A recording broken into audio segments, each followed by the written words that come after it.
telling me that soon man doesn't look at you. Ah, and when man I got him. And so much did now with now.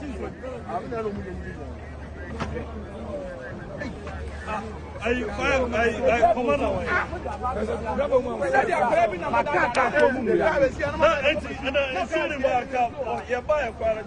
More than an army.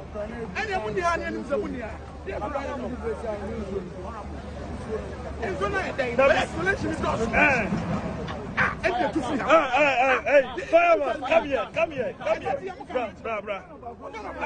You should be on standby. If in case of anything, you are. What kind of life is that? I've been asking you about it for the past 1 hour, and you're not telling me the truth. What kind of life is that? Wait, the turn away in Sony. Oh, no more fight. Who took you? Mr. Sony. So why is he here? Who took you? What kind of life is that? Who needs you, uncle? Who needs can't if you uncle? You attend the Biania.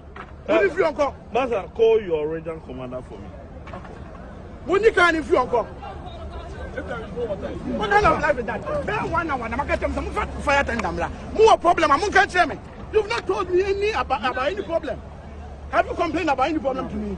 You assured me that and so on you never problem.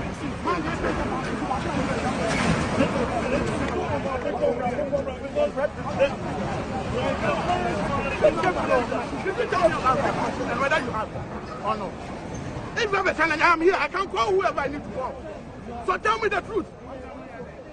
You need drip machines to help you. Tell me, did you tell me? But you assured me that you have water in the tank. And you think that people's investment will be any hands here? Will be any hands? Will be any hands? The drip machine. I even ordered the drip machine to come in.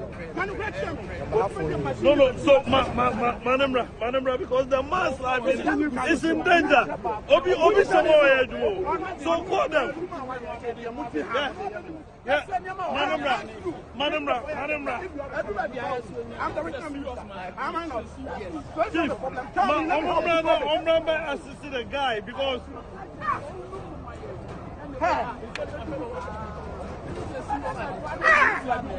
Masa, wait, who's this so, Mama? Tell me. Well, who's this so? And the money will go. I am not telling. Don't give me false assurances. That's how I do my life. Chief, you should move because if there's no water, you buy more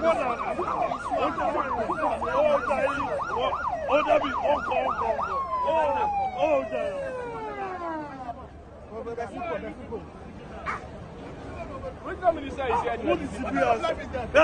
You should move the What car. kind of life is that? They should give them query. So why are you people deceiving us? There's no water. There's no water in that tank. Let's go and get water.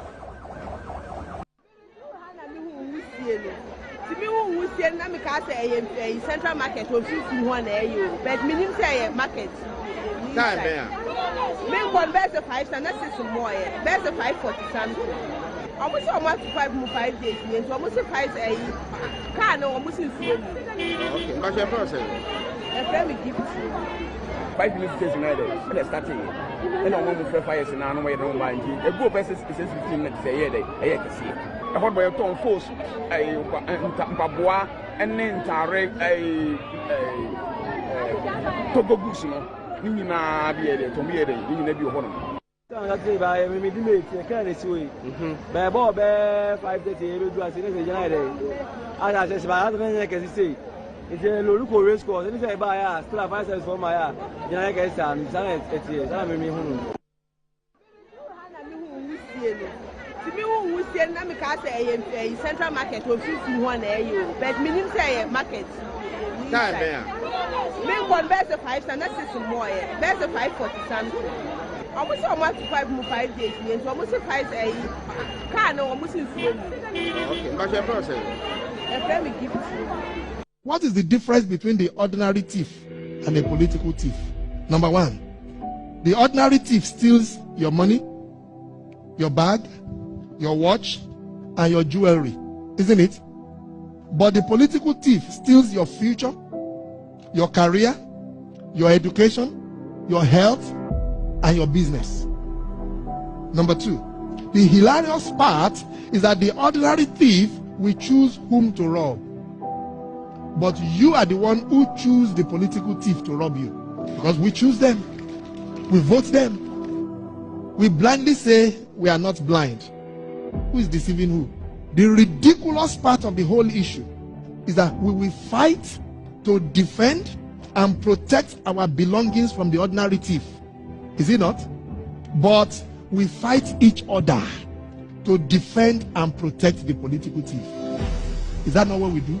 Thugs will be fighting themselves to protect those that are stealing our career, stealing our joy, stealing our health, stealing our success. What a shame. Government is broke, government is broke. But people are spending billions to go inside the government that is broke.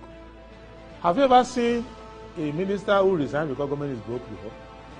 Government has no money. Have you ever seen a governor who said, ladies and gentlemen, when I was elected, I thought the government had money.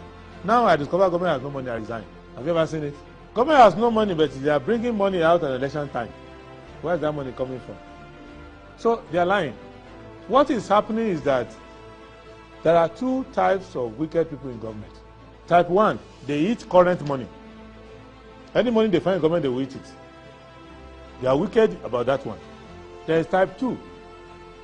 Type 2, they eat current money and future money. They will say, my term will end next year. When I leave, how will I eat money? Let me borrow money now and borrow money of the future and eat it now.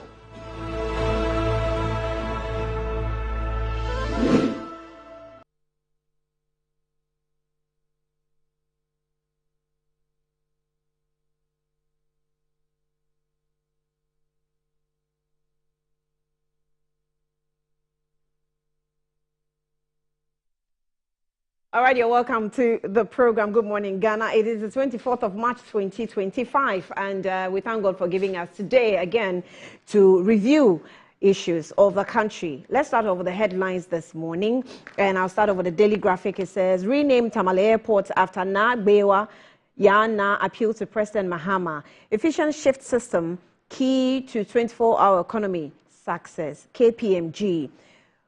Omni Basic Bank doubles profits to 314 million Ghana cedis. The big one says, you can't be a minor in government.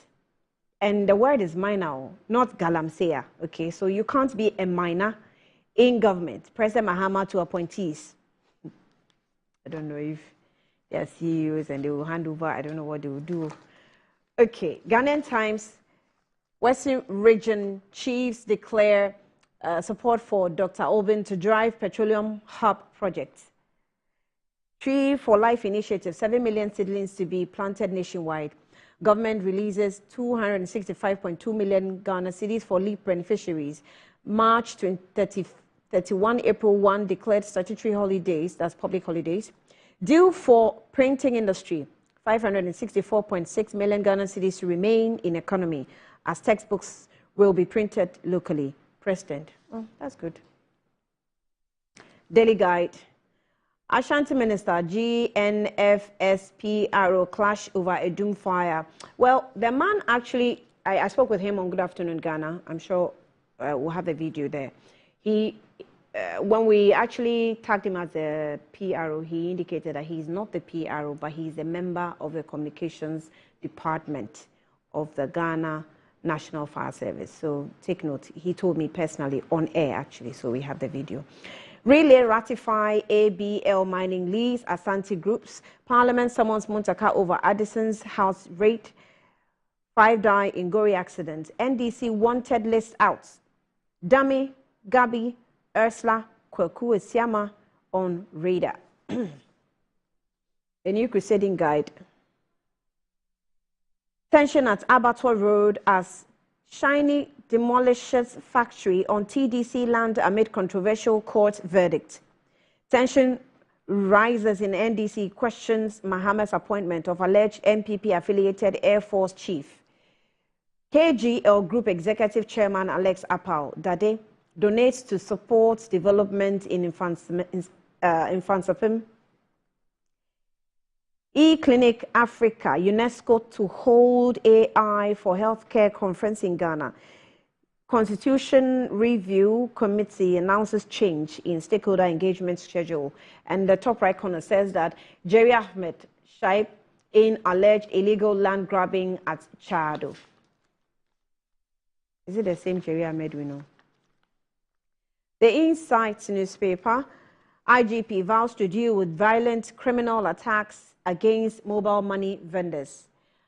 Adrasa for Jobs NPP gurus claims party against her for refusing to engage in corrupt practices as she insists no one can sack her from NPP. We've strayed too far from Dr. Nkrumah's vision. Dr. K.Y. Amwako. NATO countries control over 80% of global arms exports amid rising conflicts. The Herald. CDS, others defied Interior Ministry in armored Lexus car smuggling scandal. National Security smashed Addison's BOG spying devices in his private home, Festus Abuaje. Tony Obing reaffirms Mahama's vision for petroleum hub at meeting with Western Region chiefs. Dismiss Minerals Commission boards over irregular mining licenses. Ken Ashigbe demand. We also have Dominic Nitiwo. ERA saddles military with 270 million Ghana cedis food supply debts. Dr. Omane Boama reviews. Daily Statesman show concern for our plight. Bisa youth appeal to Ayaruga over Boko crisis. Presby Church moderator honored. Samira urges sustainable energy solutions for clean cooking. E-Clinic Africa UNESCO to hold AI for healthcare conference. The Ghanaian publisher, oil cartels chasing after SML Ghana.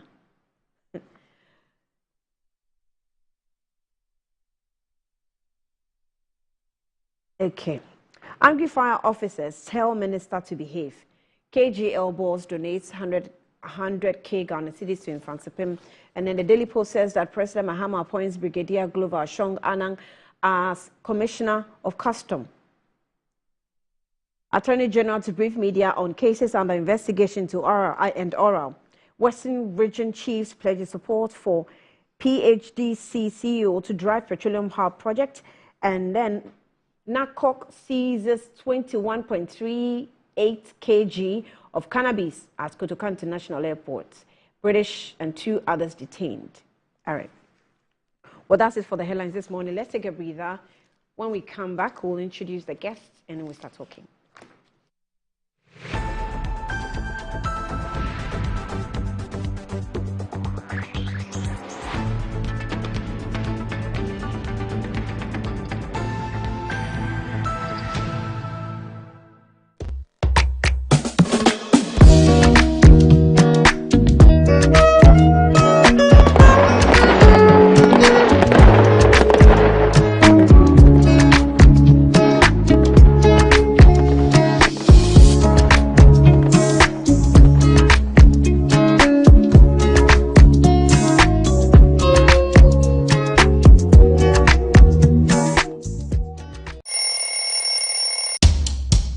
Anti-cavity, gum protection, brighter teeth, and fresh bread. I'm a fair missy way. Repacho Bantama. Matasi. Cycle. It's her smile. The fresh breath. Me Jidi say we use Cal 360 toothpaste.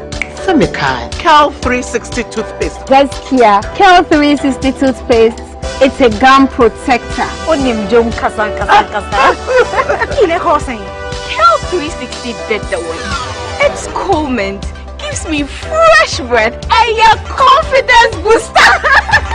You will see so feeling ye. Cal 360 toothpaste. Happy smile. Cal 360 toothpaste, anti-cavity, gum protection, brighter teeth, and fresh breath. Cal, happy smile. This advert is FDA approved.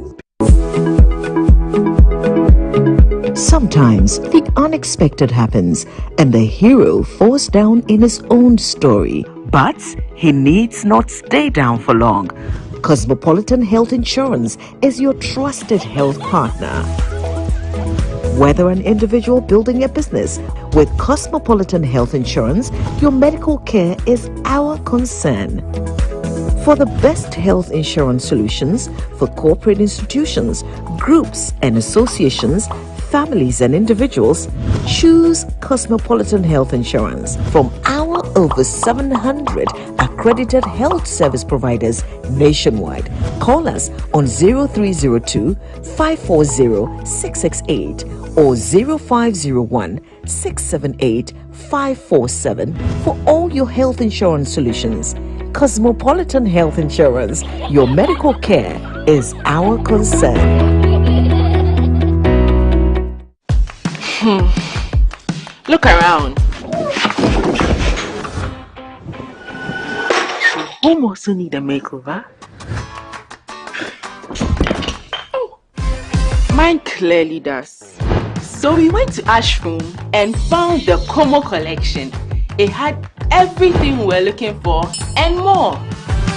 Matching furniture for the entire home, designed with you in mind. Where's Como collection? Dressing up is just a breeze. Always ready with a perfect accessory. A magic dressing mirror. One look and you're ready to face the world. Or at least the kids. A bed perfect for young men who want a table that turns into a treasure chest.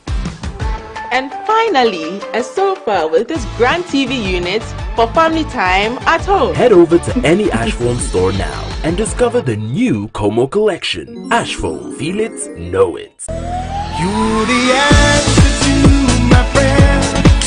You're with me everywhere. You're my angel, miracle. You're all I need tonight. Give me shelter from the rain. You breathe life in me again. You're my angel, miracle. You're all I need to know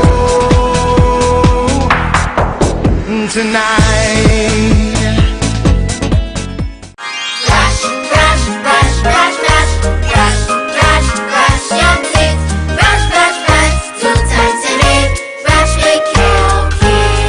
Hello, my friends. My name is Kids Toothpaste. Wow. I was made to be gentle on your gum, but protected.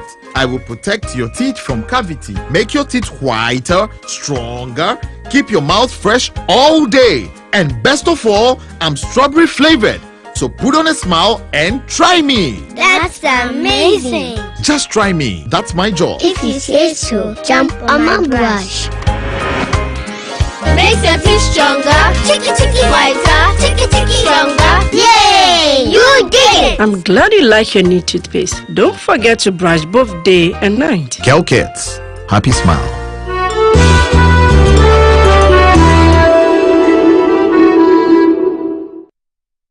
I'm a brand manager.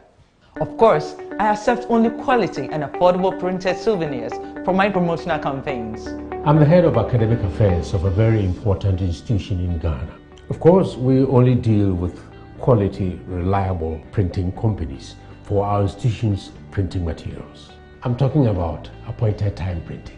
Appointed Time Printings. We take pride in our extensive print scope that transform your ideas into captivating visual masterpieces. We delve into the core objectives and vision of each print project. Precision printing is at the heart of our printing process as we meet your tight deadlines. Our rigorous inspection, color verification, and overall printing excellence are assured. 20 years of printing excellence. It's always a pleasure working with you to create a vibrant, dazzling printing experience that gives you a masterpiece. Appointed Time Printing, your world of quality and affordable printing.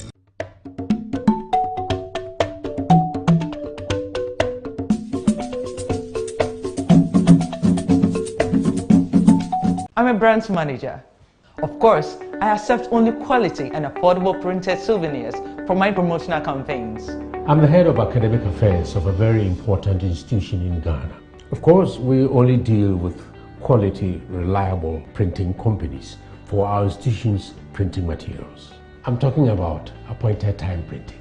Appointed Time Printings. We take pride in our extensive print scope that transform your ideas into captivating visual masterpieces. We delve into the core objectives and vision of each print project. Precision printing is at the heart of our printing process as we meet your tight deadlines. Our rigorous inspection, color verification, and overall printing excellence are assured. 20 years of printing excellence. It's always a pleasure working with you to create a vibrant, dazzling printing experience that gives you a masterpiece. Appointed Time Printing, your world of quality and affordable printing.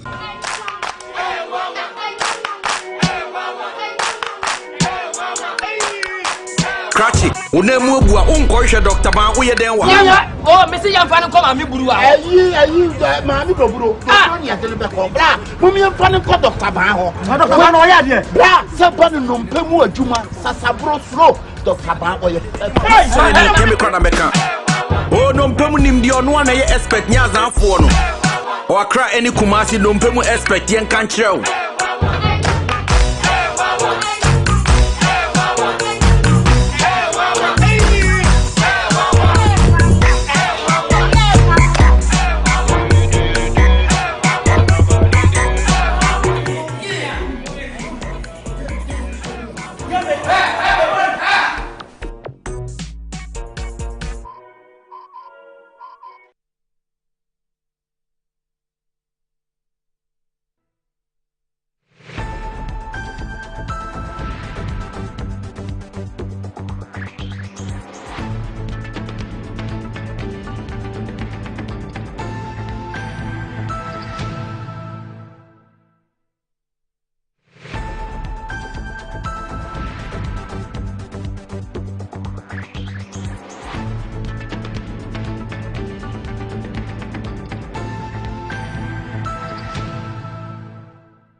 All right, welcome back to the program. Is Good Morning Ghana, and let me just remind you that we'll be going from now till 10 a.m. I have the guest with me already in the studio and in the person of Ama Pratt. Today I'm not introducing Kwesi Pratt, I'm introducing Ama Pratt. Right, so Ama Pratt is press secretary to Vice President Professor Nana Jane Opoku-Agyeman. The first time she's actually coming on this platform. Ama Pratt, you're welcome. Good morning to you. Very pleased to have you. Very pleased to have you. Very pleased to be here. Right, I'm going to ask you questions on your office, but for now, let me just introduce Dr. Ekia Amwako. Doctor, you're welcome. She's also a member of the MPP. Welcome to the program. Good morning to you. Where have you been? I've been around. I mean, I was here about 3 weeks ago now. It's been quite a while, like Yeah. 3 weeks? 3 weeks or 1 month? Or a month, yeah. Yeah, I've been around. Happy to be here. It's been a while. Happy to meet you again as well. Ama, how's your office? Well, awesome. Can I use more choicier words than awesome? It's been amazing. It's been amazing. It's been a dream. You know, this thing that I can't shake. You know, of working with a history-making, you know, Professor Nana Jane Opoku-Agyeman. It's novel. You know, the experiences are inspiring. You know, over the weekend we were in Namibia to witness, you know, yet another history-making, you know, presidency, and the Namibian example is just is doing things to me, you know, if I could say so. First female president, well, not first, because she was vice president herself, but just appointed a vice president that also female. We have Speaker of Parliament, female. We have 8 out of 14 cabinet members, female. It's just amazing. And to live in this moment, to be African today, I was to actually be looking woman at today. I was looking at the composition of the Namibian cabinet, and I realized the women outnumbered the men. Yes. Is that what women are looking for? 8 To over outnumber 6. the men? Oh no, it's about representation. So when you take, let's take Ghana for instance, the women outnumber the men in Ghana. That's who we are. So if leadership should reflect the population, then naturally there should be more women when you think about it. That's just what it is. Yeah. However, we all know, and it's not in Ghana, it's not in Africa, it's global, everywhere, you know, regardless of the contributions that women continue to make day in, day out, the sacrifices that we make, you know, to keep our continents going, to keep our countries going, we know that representation, leadership never reflects our reality, you know. So for me, it's wonderful that on this continent today, in my lifetime, you know, there's a country that is truly representative of its people, where you have, you know, 8 over 6 membership of women in a cabinet, which actually represents the people, you know. So it's not about having more women. It's just about being truly representative. And I'll issue a caveat here and say that sometimes it's not about putting a woman, just any woman in place. Sometimes it's about I was actually coming there. Yes, the woman who is conscious of gender, or the man who is conscious of gender. So I'm happy. The names that we have seen, so I don't know all of them. At least I know some of them. One of them used to be Namibia's High Commissioner to Ghana. She's just made it as international minister, I think. She's going to be head their foreign affairs ministry. So that's exciting. I hope them all the best. I hope that in a male-dominated system, they are allowed to work and they are allowed to flourish. There's this question that I don't think normally people will ask, but let me ask. You know, normally it's about women are championing a women's agenda, or some feminism movement trying to have more women involved. If there's a male that is equally interested in the opposite gender's movement, and that male, you know, secures a position, will women generally be satisfied? Oh, we know that this man is very conscious and sensitive to women and their agenda, so we are comfortable when we find him in a particular position. Is that, will that be? Absolutely, absolutely, because you see it, it shows. Let's take our current president, President John Dramani Mahama, and let's see the kind of appointments that he has made. it clearly shows that this is a man who has women, you know, at the heart. forefront. He has women at heart. He has women in his mind. You know, it shows. And these are the kind of leaders that we are praying for and we are hoping for. People who understand that representation is important. It's so important. Sometimes, you know, yes, we agree that the man can champion our cause, but sometimes it's important that we see women have seats at this table. It's so crucial, you know. So, like I'm saying, when we see those type of appointments in men, we applaud them and we pray that they do well. Because once they do well, we do well, right? It's Look crazy, at these appointments of... I've always been one person that wishes to see a man in the Ministry of Gender and Social Protection. That should be interesting. Exactly. That should I just be want to see how that will play out, because almost all the time we say that, well, women know women better, and we know how we can be, both biologically, mentally, emotionally, so we will appreciate our issues better. But I also want to see, you know, the the extent at which a man can work in the interest of women and children. The only reason why, you know, anybody might have something to say against that would be him not having... So that's the Namibian cabinet. This is the cabinet, yes. Yes. Yes.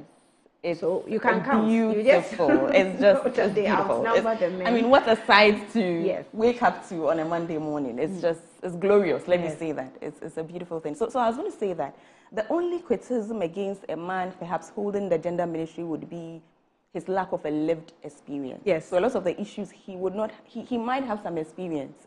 Yes. You know, he might have witnessed women go through it. He might have empathy for women. But he will not have the lived experience. So deputize him with a woman. Oh, I mean, lived experience. I mean, that would shape the man. That would discipline him, because he would need a lot of patience. He would need a lot of understanding. He would need a lot of okays. Oh, okay. Oh, okay. And I'm sure it will even reflect in his home, because he will now understand women better. Anyway, that's just a crazy thought I've always had. You know, I want to see a man in the gender ministry. But, you know, we put up the Namibian cabinet. What I think we should do is monitor their governance system maybe in the next 10 years to see the performance. It will be a wonderful test case for women. They will succeed. Well, of course, I wouldn't say they won't succeed. Of course, I will not say it. They will succeed. But I'm saying that it will be a wonderful test case. All of us are aware of the implication of this. The whole world is watching. It's never happened before. Anywhere else. This hasn't happened before. The president is female. The vice president is female. The speaker of parliament is female. You have 8 out of 14 cabinet members being female. Yeah. It hasn't happened before. Yeah. So everybody is watching. Everybody is watching. They have to succeed. We have to help them succeed. Yeah, they have to succeed. Yes. That's the way they have to. Ikea, did you have some comments? She was actually there with the vice president. Yes, I was so vociferous about it. I saw on social media that she was there. I think it's commendable, and the fact that the Namibian president was able to rise through the ranks on her own. So you can't really say this is tokenism. It's something she's obviously worked at, and yes, we're really excited to see how that goes. And it just, you know, reminds me of promises that were made to us in this country regarding our own cabinets and the composition of that. I'd have been very happy if this morning we were discussing that a very similar issue occurred in Ghana, but unfortunately, His Excellency, the President John Mahama, was not able to keep to his promise of having about 30% of his cabinet being women. So as women in politics, we are still waiting. And again, it all goes to the point of promises that you make, especially from someone who has been in that office before. You know all the nuances that come with being president. You're aware of all the nuances that come with appointing people to offices. You know you have to do all these balancing. And on the back of that, you come out and make a promise or an assurance that I'm going to make sure that 30% of my cabinets are women. And And in the end, I think we only have 2 or 3, if I'm not wrong. So that's something, that was one of the first letdowns in this administration. And I'm sure as the day goes on today... One of the first letdowns? Yes, there are a lot more. There are a lot. I mean, the issue of Galamsey, Annie, and you know, that's something that we've sat on this exact table and we've discussed at length several times.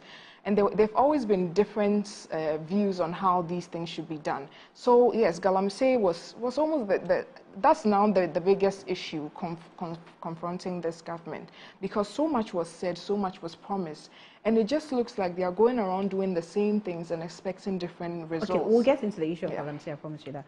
Okay, so Amma. Yes, I mean, clearly, you have not satisfied IKEA or the MPP?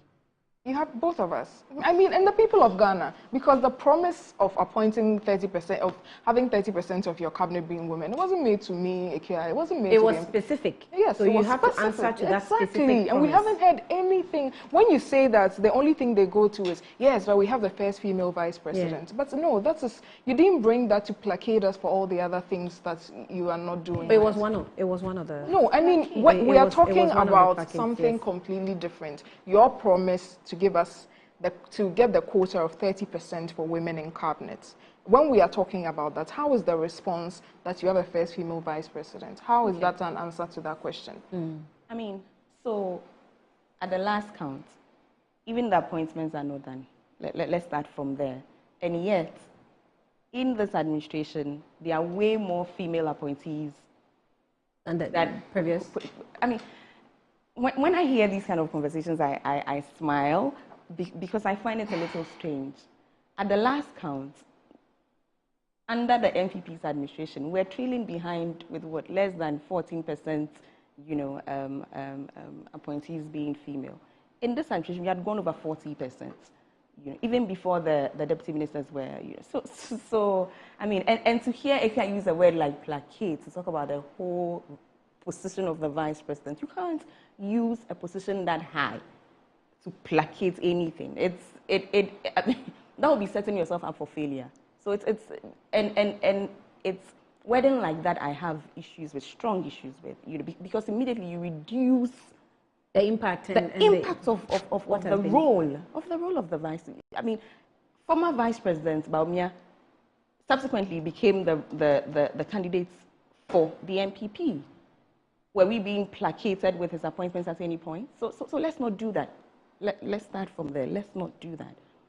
The position of a vice president, for anybody to choose a female as a vice president is the clearest and strongest statement of his commitment to females and gender in this country. Let's and I say this all the time. We can argue about issues, but there are some positions that for me are just sacrosanct, and that would be this one. So that for me is the strongest and clearest indication of where His Excellency President John Dramani Mahama's heart, and his mind is when it comes to gender and women. And that the MPP cannot touch at all. And then you go into the appointments itself. He has done way better than they could ever do. He's gone beyond and above. He's done, more than 70% improvements of what they did in terms of the numbers and gender. So let's situate conversations where they need to be. And then we can move on. Well, on this note, I agree with you. It's like, first of all, there's a promise of the 30% female representation in cabinet. But something that has not happened before when it comes to the highest office in terms of vice president is something that she's trying to say you cannot downplay. Annie, when this promise was made, Professor Jane Nana was already their running mate, isn't it? When the promise of I'm going to make 30% of my cabinet women, they already had a running mate who was female, who was going to be vice president. So when you made that promise, you already had satisfied this of making your running mate a female. So your expectation was that your vice president was going to be female. You still went ahead to promise that you're going to have 30% of your cabinet being female. And we renege on that promise, and we ask for cogent responses, and we don't seem to get it. And let's just go back to Nana Ado's era. I'm going to mention about 5 females that were part of his cabinet. Honorable Gloria Kufu, Shirley Ayokoboche was a member of cabinet, Katrina Feku, Howard Kumsin, and Elizabeth Afole-Kwe. That's 5. That's already more than you have appointed. And again, see, all these things we've been discussing, the people of Ghana did not hold guns to the heads of the NDC when they were making their promises. You sat down in the comfort of your own offices and came up with these promises, and you told the people of Ghana.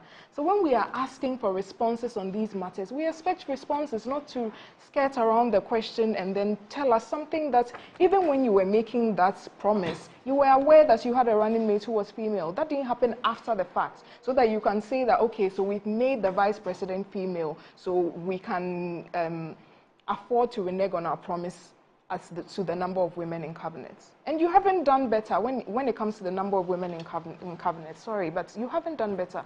The number has actually reduced. And we can also go on to the matter of talking about the size of their government. In cabinet, you mean? Yes, in cabinet. He's talking about appointees. In general. No, but they were very specific. I will have 30% of my cabinet. And again, nobody held a gun to your head. Nobody asked you to make that promise. You made that promise willingly, knowing everything. So if you are not able to fulfill that promise, shouldn't we be told something about something better than what I've been hearing from them? What do you want to hear? Oh no, what their reasoning could be. Why are you still trailing behind the 30%? Yes, it's not even trailing. You haven't even made. It's just 2 or 3 people. Yes, but so it makes up for the percentage, part of the percentage. I think it's 17% or 9, if I'm not wrong. So you want explanation to why they have not been able to? It's one of the first. It's one of the first promises you've made that you failed to achieve. And to me, it looks like a very simple promise. Or you don't have the women. We no, have it looks more like a women. very simple We have more like women appointed than you did. Simple promise to be able to achieve. You have more women appointed than you did. So you have the women, you have the men. No, we have them all. You have women, you have the men. We have them all. And we haven't made these promises. That's not the point. You have made the promise. So then we are asking you, His Excellency, Mr. President, what happened?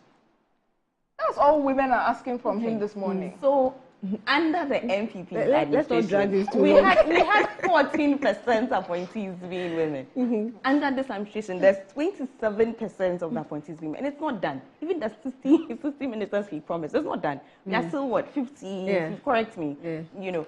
So I mean, as to that we have the women, we have more women. Let's just appreciate that. As to we have the men, we have more men. Let's just say what it is, and then, but you can't keep it appoint them moving. to cabinet, and then keep it moving. Okay, let's leave that. This administration for the has public done to way judge. more. Yes. Whether you have more men or more women, whether they have more men or more women, they will judge. They will be the best judge.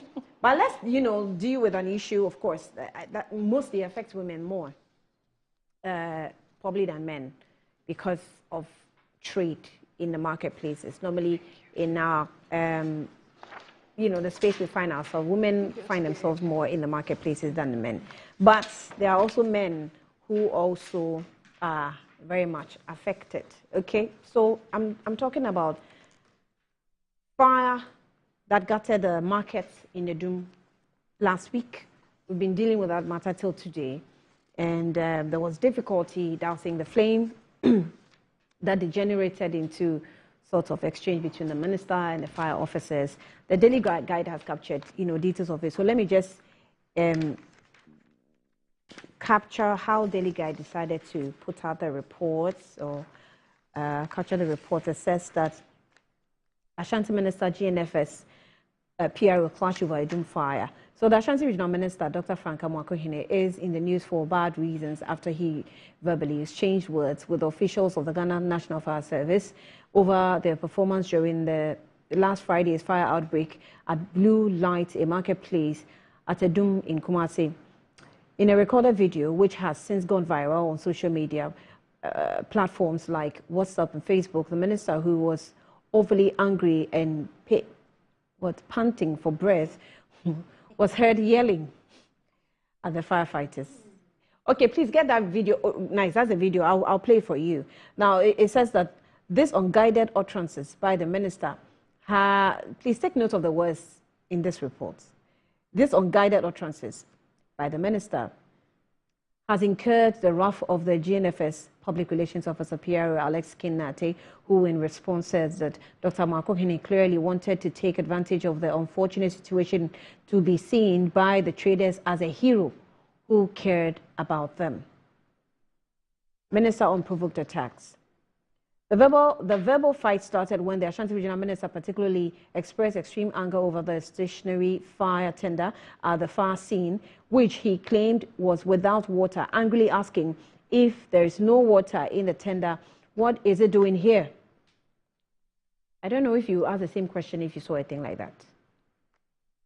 He then continued by ordering for the immediate removal of the fire tenders from the scene, saying, move the tender away if there is no water in it, adding that he is a regional minister. So if the firemen have any challenge, they should let him know for solution. Now, at that juncture, a voice possibly from the firefighter was heard saying that there was no water in the fire tender, but the response seemed to have fallen on deaf ears as the angry minister continued to verbally lash out at the firefighters again in full glare of the public. He said, why don't you tell me the truth? You are not telling me the truth. If there is water in it, why are you standing here idle? As if I'm a small boy that you, maybe you are seen as one. As if I'm a small boy that you can lie to. I don't want explanations. I have been asking for the last 1 hour and you're not telling me the truth. The Ashanti Regional Minister therefore reiterated his earlier order by saying that take the car away so we will know there is no fire tender here, adding that the firemen were strangely behaving as if they had nothing to lose in the face of the danger fire outbreak. So the PRO. Meanwhile, the Ghana National Fire Service Public Relations Officer Kinate, in the swift response, expressed disappointment in the minister's weird behavior in public, saying that Dr. Makohene was aware of the lack of logistics challenges facing the firefighters, so he was surprised about his behavior. Actions is not by shouting or creating a public spectacle. This is a minister who is well aware of challenges as a service, aware of our challenges in the service. And he said, adding that even on March 6, 2025, when our officers engaged him during the cleanup exercise, he assured us that he will help us fix the fire tender at our metro station. That promise is yet to be fulfilled. Now, Mr. Nete said that the minister's comments at that crucial time only demoralized the firemen who were then risking their lives to battle the blaze despite logistics challenges, stressing that the firefighting requires adequate resources and not verbal reprimands as the minister did. So according to the media reports, the GNFS PRO recounted that we didn't have this kind of scene at Kantamanto when we were able to extinguish the fire, adding that shouting does not quench fire. I'll end it here, but my colleague Manasseh Azuri actually wrote something. People were commending him for what he wrote. So I want to see if I can just take excerpts of it. So Manasseh says that Ashanti Regional Minister video and systematic problem. I made a post about the explanation given by the PRO. Is it this one? This is 1908. About the PRO service station, asking to comment on the rants of the Ashanti Regional Minister at the scene of the Doom Fire Market. I added a comment about the systematic failure, partly orchestrated by the politicians and leaders that make firefighting a problem in this country. So many of you commented asking why the explanation was not made when the minister asked. You asked me to watch the minister's video. I did watch the minister's video. Now, the one he shared on his Facebook page and asked I be tagged, and a longer version I saw on YouTube channel on Zion Felix TV. Now, the minister's video is a one-sided rant. A fire officer tried to explain, but the minister brushes him off, saying that the explanations are too many. that denies us the side of the firefighters. Then he chided children. Okay, then like chided children, we see some officials of the fire service pleading, trying to calm the nerves of the outraged minister and his backing vocalist, one of whom is asking the minister to issue a query against the firefighters. The minister is incensed that the fire tender stationed there has no water and is commanding the fire officers to take away so that when at least we would know, they were not on the site. For it's useless to have a fire tender on the scene without water. The minister says that he had asked earlier and was told that there was no water in the fire tender, only to be told it didn't have water. He is angry, perhaps justifiably so. But in his anger, he tells the firefighters that his attitude is because they have no properties in the burning fire. So I do not hold brief for the fire officials and what they have and what they may have done wrong in the situation. I am not satisfied with how fire is fought in this country, and I don't think the Ghana National Fire Service will be satisfied either. Now, there have been a similar instance. There have been similar instances in the past, but we went to sleep when the fires were killed, or when they took time. They needed to complete their deadly missions. However, in the minister's video, does not address the systematic problem I raised in my post about the failure of the politicians and duty bearers in the problems we face with fires and the fire service. So the substance of the confusion in the video is about water. The question I ask is, dear reader, 1, where is the nearest fire station to where you live? Where is the nearest water hydrant to your house or workplace? How many days in a week does water flow in your area? Blah, blah, blah, blah, blah. It goes on. It's quite long. And I've read a lot here. So let me just cut it and give my guests the time to comment on it. We have the video. We have parts of the video also here. But I think as and when it's needed, we'll play. Amma, I'll start with you. Right. So, I mean, all the calls about sort of beefing up the fire service, those calls are legitimate, right? Anybody that's calling for better conditions of service for firemen or any other person in this country, for them to have better equipment and all of those things, those are calls in the right direction. And all of us will support it because, let's be real, fires are a problem for us in this country. Mm-hmm. When I used to work at Pan-African TV, hosting my shows, I can't tell you the number of times I have personally been to fire sites to interview people who have lost their wares. I have been to the National Service, the Fire Service Office, to interview personnel on how they work and all. So, I mean, it's almost become perennial where every year we need to deal with fires. Kumasi is right for it. Accra is right for it. We all want it to go away. So let's establish that premise to start with. And guess who knows this more than everybody else? It's the regional minister. When was he appointed? And in that short length of time, he has already met with fire service personnel and made some assurances. He's been appointed what? Has it been up to a month or 2? And already the man has moved to that situation already. And this is not me saying it. This is the PRO saying it, that he met us, he made this promise, he hasn't fulfilled it. He hasn't fulfilled it. He's being criticized for not fulfilling a promise he made in his month of being regional minister. When you were PRO for how many months under a previous administration, you didn't make noise. You didn't think that there was need to make noise then to get things done. Somebody has been, appointed in less than a month or 2. He's already made promises to you. He's come to you. He's met you on his own volition. Let's put all of that aside. Now let's come to the substantive issues. This is an emergency situation. Every second counts. People's wares are burning. People are watching their livelihoods burn to ashes right in front of their eyes. The man is there in person. Listen to what he said, his exact words. He said, if there's water in it, why are you not moving? Because he had been assured that there was water in there. Now, if anybody had told him that there's no water in it, why would he say?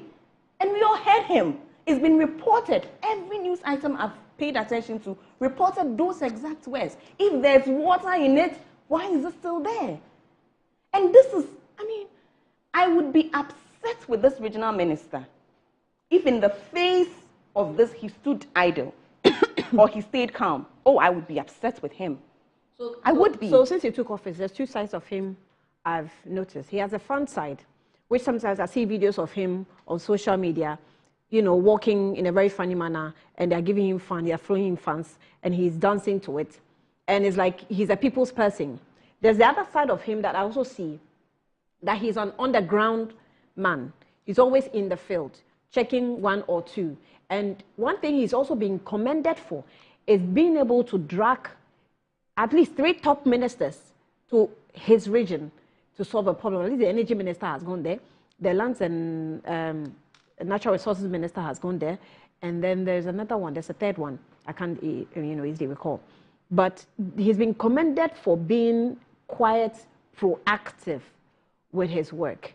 I'm not sure exactly what went wrong as far as this fire thing when he was standing there, Nothing went wrong. Yeah.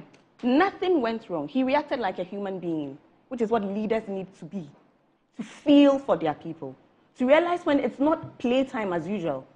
And that was read differently by the fire service if we are bonding, as the original minister, we are bonding and having, a nice time. That's fine. There's a fire, a raging fire, a fire that we all thought had been consumed hours earlier. He's there and he's realizing that, wait a minute, no, the fire is still raging. It's still ongoing. I've been here for over an hour. I've been assured that there's water in here. People's wares are perishing right before his eyes. As regional minister, what did we expect him to do? What did we expect him to do? Listen, and this is the thing. This is the thing. It gets very personal. And that's where I also have a problem with the PRO. It gets personal. Now, everything he says for me is neither here nor there. One, the minister had been briefed. He went there. He asked on the ground what is going on. He was assured there's water here. Later, it turns out there's no water. He's upset. You told me this. It's not happening. Where's the water? Where's all of that? So he had clearly been briefed. That's one. He says, tell me your challenges, which was what was also upsetting him. I would cut through the bureaucratic roadblocks for you. Let me know. If there's anything you need, I will make it happen for you. He had said this, and he said this on tape. I said, I've been asking you, what are the challenges? Let me help you. Tell me. But if you don't tell me, and the problem persists, that's problematic. Now, let's. The man sort of jumps and goes straight for the minister personally. That's when it gets personal, right? You came to our office, you did this, you did that, and that for me is the heart of the issue. And when we are reading the stories, I think even the minister makes reference to that, about you, if you think I'm a small boy or something like that. Listen, all of the appointees are new, right? Because it's a new government. And fairly young. Right? Mm-hmm. Which I would have hoped was a good thing. Now, let people do their job and respect people's offices, which is what it comes down to. In his mind, I'm sure he's looking at a young, new appointee. And so he wants to talk down at him. And is that how the minister, you think he felt? What made him feel that way, the minister? Because he said, you think I'm a small boy. So I'm not even talking about the minister and how he felt. I'm talking about the PRO and how he chose to address this issue. Now, put anybody else there. Do you think the PRO would have felt, okay, and on social media, when you read a comment, everybody's like, oh, the guts, as if it's a wonderful thing. We applaud forthrightness. We applaud you know, people speaking truth to power positively to get things done. We abhor trying to intimidate leadership that is working, leadership that is relevant, leadership that has a heart that beats for the people. We will not stand by and watch you attempting to be. When somebody is right and is doing the right thing, let the person do the right thing. Allow this minister to work. Now, the issues get murky. I didn't even want to go there, but let's go there. You know, people dig into his past and find out that, oh, actually, you've always been on this member. This is somebody that has used his social media page to constantly berate the personality of our current president, to constantly berate, you know, everything that the NDC does. Then it raises questions about your reasoning and your approach and how you chose to exercise so do you your mandate. Suspect there could have been a deliberate attempt to leave the fire raging? I will not take it that far. Oh, that would be too cruel.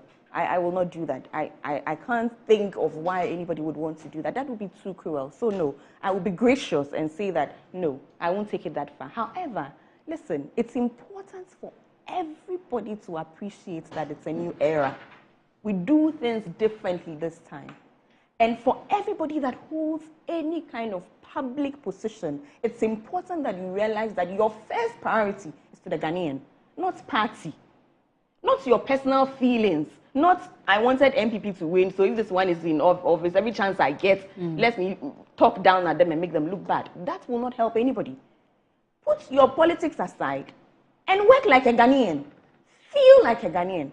I want to ask the question, where is his priority?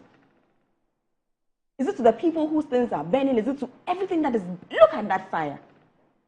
And you are upset with the minister who wants to make sure that we quench the fire. I mean, come on. Come on. Let me have it here. Did the shouting please quench help us the with fire? our... The shouting, did it quench the fire? So if you are at a scene of a frustrated No, situation of that that's where nature, that's where I'm starting. so you from. agree with a fire service official that shouting doesn't quench fire? It doesn't quench fire. But no, does it quench fire? The fires, and who was intimidating who? That's, you know, Amma said a lot, so I don't know if we watched the same Okay, video. hold on. Let's watch the video. Play the video. Please, give me that video again. Who was intimidating who? Give me the fire service, sorry, the minister at the scene. I think we have one part of it. I'm sure we can, you know, have it played. Okay.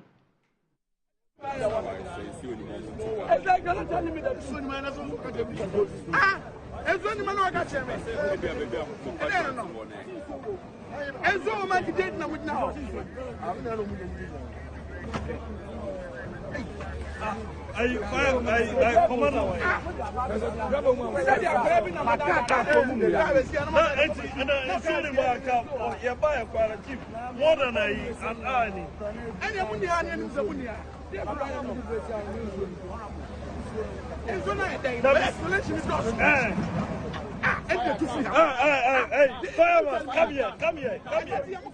Bra.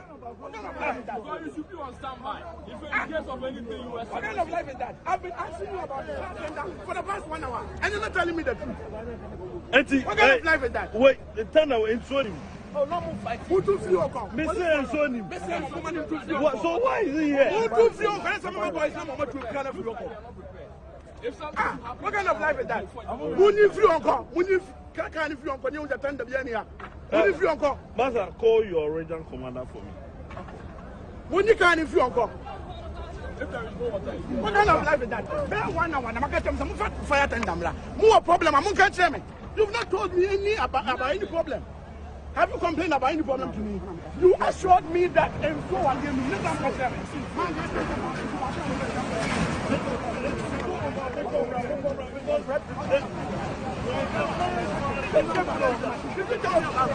Whether you have or not. If you have a son and I'm here, I can call whoever I need to call. So tell me the truth. You need drip machines to help you. Tell me, did you tell me? But you assured me that you have water in the tank. And you think that people's investment will be any hands here? Ubi anyhow. Ubi anyhow. The drip punch. I even ordered the drip punch to come here. No, so Manamra, because the man's life is in danger. Obi somewhere do. So call them. Yeah. Manamra. I'm the reason I'm not. Chief, I'm assisting the guy because.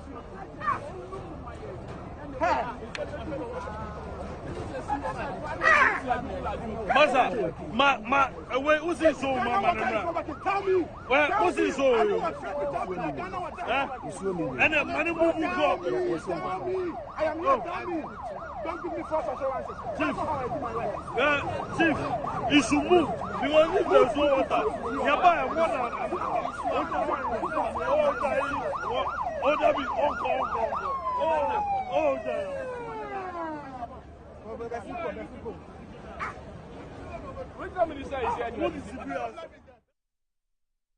Okay, so that's one side of the scene. Probably I'll call it. The minister was having that altercation with the firemen, and obviously you saw that one of the men were apologizing or was apologizing for what's happening. Earlier on, we're told that he was giving some information. So having gotten to the scene, you can see that it is late. The fire had been raging from morning till evening.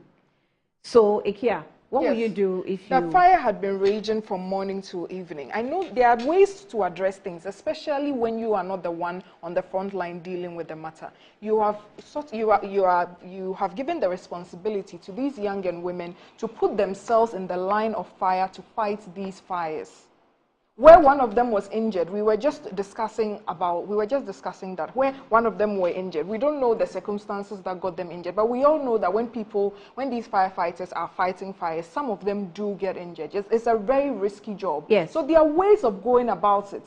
I listened to an interview with one of the PROs for the fire service where he was saying that it's one of their standard operating procedures or something to have a tender station there. I don't know if you watched that interview or you asked that question when you spoke to him. It's part of their SOPs to have one tender station there, and that the same thing was done in Kantamanto. So it is not, I don't know what you stand to achieve by going there in your very comfortable Lexus. Your AC is on. They have been there since morning, and you go there to just lambast them publicly like that, and it's captured on video, and you post it on your social media. So even if it wasn't you that had the camera on yourself, you saw that this was something you needed to post on social media so that people will think you are doing your work. But how does this actually help solve the problem? You are not the one entering the building to get people out. You are not the one trying to actively quench the fire. So this matter is neither here nor there. They said you had gone there to tell them that you were going to provide them with some equipment or whatnot. See, the fire service that we inherited in this country in 2017 is a fire service that was basically on its knees. There was only one fire training institute in this country, the whole of Ghana, only one. We were able to successfully add 2. We bought vehicles for them, and I agree that it's not perfect. The system of, I think the fire service and the security services, they might be the least resourced, and it's something that we should look at. We were even looking at us bringing them helicopters to be able to responsibly fight fires and whatnot. All of that didn't happen, and we're out of government. Now you are in government. You hold the ultimate responsibility for these issues, and the way you think people will see that you are actually doing something is to be in the middle of Kumasi Central Market and be shouting at fire officers. Amma made an analogy that I'm going to borrow now. Do you think if they were military personnel, he would also be shouting at them like that? Yes, I think so. Do you think if they were military personnel, he would also be shouting at them? I'm sorry, let me do the very unfortunate thing that we do in Ghana. Let me ask a question with a question. Why are you considering the military in this context? No, because Amma said if the minister was older, or if he didn't look, or if he wasn't younger, would he have been spoken to like that? And I'm also throwing the same rhetorical question, that if it was military officers, you are the CDS and co, are those standing there trying to battle a situation, would you also talk to them like that? Number one, hold on, do you know the position of the regional minister? No, I mean, are you saying that the regional minister is the head of the Security Council? Yes, and he's the representative of the government there. I'm also asking you a rhetorical question. Do you think if he was standing there with the CDS, he would also be shouting at him Yes, like that. I just The man answered is you. actually trying Yes. to give you responses, and that's what Anas was alluding to. Oh no, Manasseh was alluding to. That the man is actually trying to explain what is going on, and there, there's this habit of thinking that you know how things work. I'm sure the fire service have a way they do their things that we would not understand. When they say they have an SOP of putting leaving one tender at the scene, and they did the same thing in Kantamanto, so that the others can basically act as runners, it's something we may not understand. When you are doing your job and talking to the people in your ear in the production room, I don't understand what you are doing, and I don't claim to try to understand. So when you go there, what is expected of you as leader? Number one, you are the representative of the government in that region, and as you said, he's also the head of the security apparatus in Ashanti region. You are the boss, so we expect you to be able to manage the situation in a way that keeps everybody calm and keeps the morale high. Bear in mind, this fire started, I think, at dawn, and this was in the evening. The fire people have been there since morning till evening. And what you have come comfortably in your Lexus, I saw them park the car. You go and come, and the first thing you think is going to help them, motivate them to be able to effectively fight that fire is this rant. And I'm very happy that everybody that has captured, everybody who has written about this incident has characterized this thing properly as a rant. Because that's exactly what it is. And the question I asked you, I also haven't received an answer. This shouting, what did it amount to? And you're asking me if I was the minister there. No, there are ways to go about these things. Number one, you realize that we live in a very conservative society. This is Ghana. We don't live in America. So respect is something that is very, very important to people.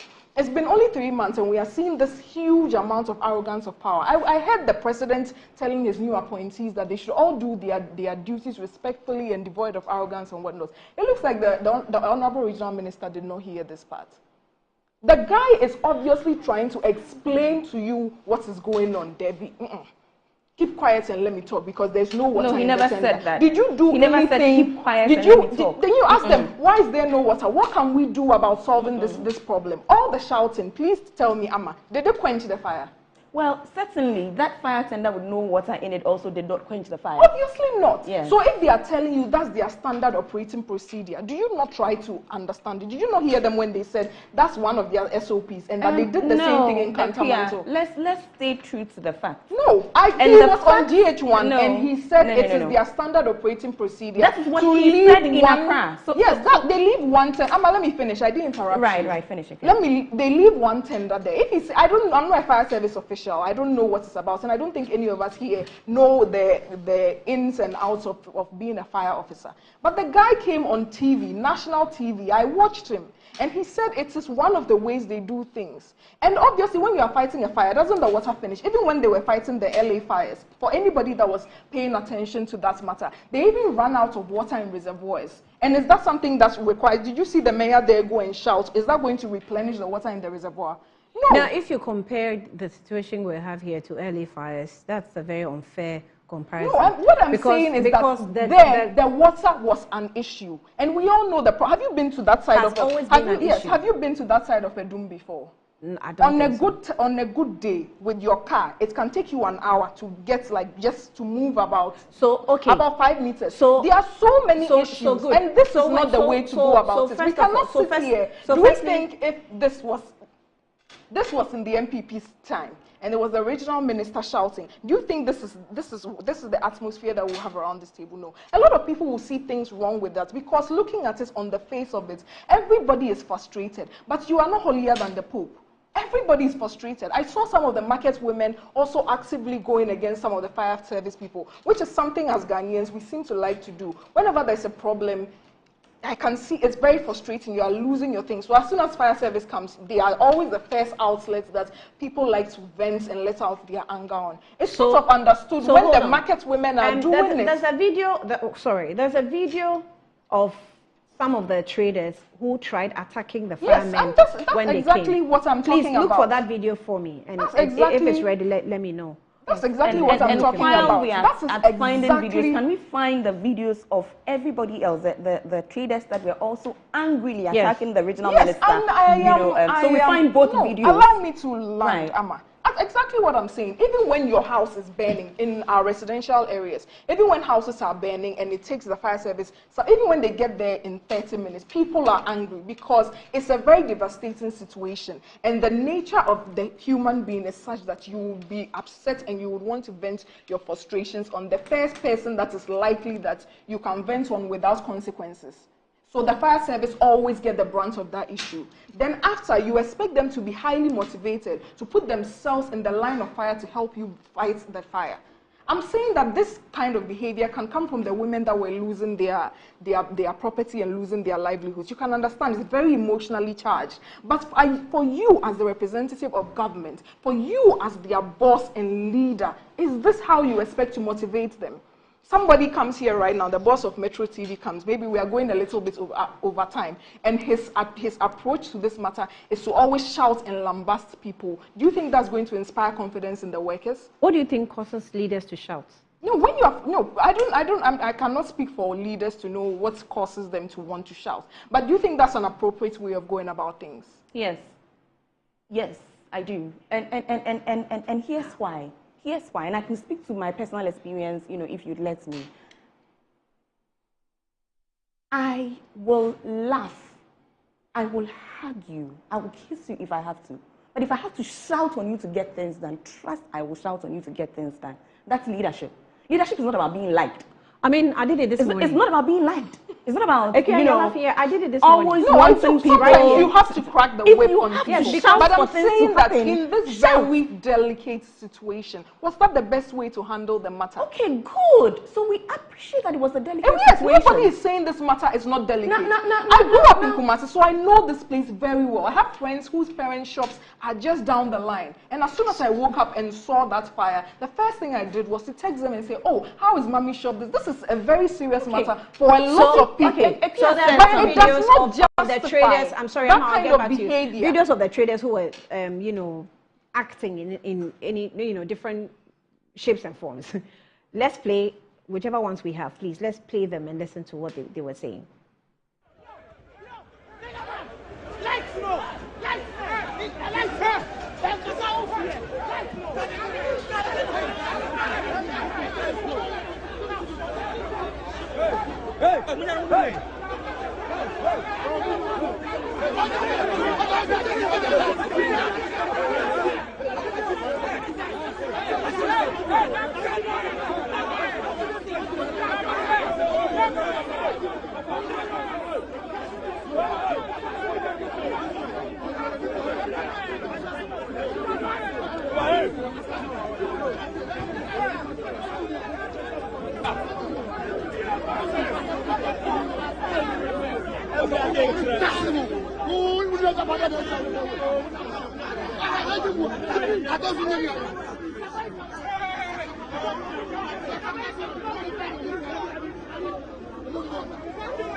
Central market will choose one but minimum say market. Main one best of 5 and that's more. Best of 540 something. Almost almost 5 days, and almost 5 a car no almost in fuel. Okay, but your process. A family gives 5 minutes is another, and it's starting. And I'm going to fire and I know where don't mind. A good person is 15 minutes a year. I can see. I heard by your tone force a Pabua and then Tare a Togo Gusino. Nina be a Tomiere, you may be a honor. To me, who say Namika Central market will choose one but minimum say market. What can you tell us with the current situation? What they do?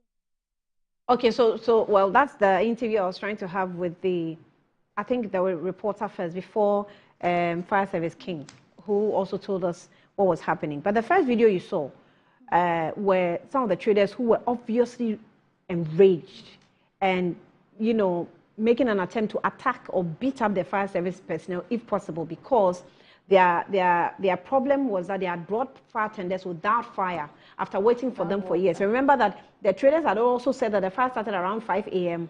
getting into 6, right? So it started quite pretty early before the fire service officers showed up with fire tenders without, you know, the water. So let me quickly finish. So even the officers, sorry, the traders, this is how... See, I saw this. I saw a video. I mean, there was one trader who was also accusing the other traders for blocking the... You know, when these things happen, people talk. People were blaming the frequent unstable power supply there also as one of the issues. People were complaining that the lights go off, come on, and then they believe it's one of the causes of the problem. Nobody is talking about that. We're talking about the water. I saw a post, unfortunately I cannot find it, about how all the power stations that are proximate to the market they're out of commission. And the Ghana water was not even flowing to a dome at that time. So they had to get local contractors to be able to get water to be able to fight this fire. And as regional minister, I'm sure you are briefed on all of this. You know all the problems that these people are up against to try and resolve the fire situation. You are aware that they do not have equipment that should be able to do this matter. So knowing all of this and being a leader, do you really think this is the best way to keep the boys motivated to continue fighting the fire? So, Ikia. So the market women are fighting. Hold on, let me ask you this question. You are a fire person, Ikia, you're a firefighter. You're supposed to move a tender from its station to a fire scene so that you quench the fire. You're saying that one of their their policies or is to keep their SOPs. That's what I'm. One of their SOPs is to keep a fire tender with no water. No, they at said the scene. They always keep one as like a base. I'm just re-quoting what I heard the one them they say. said they keep. Is it supposed to have water?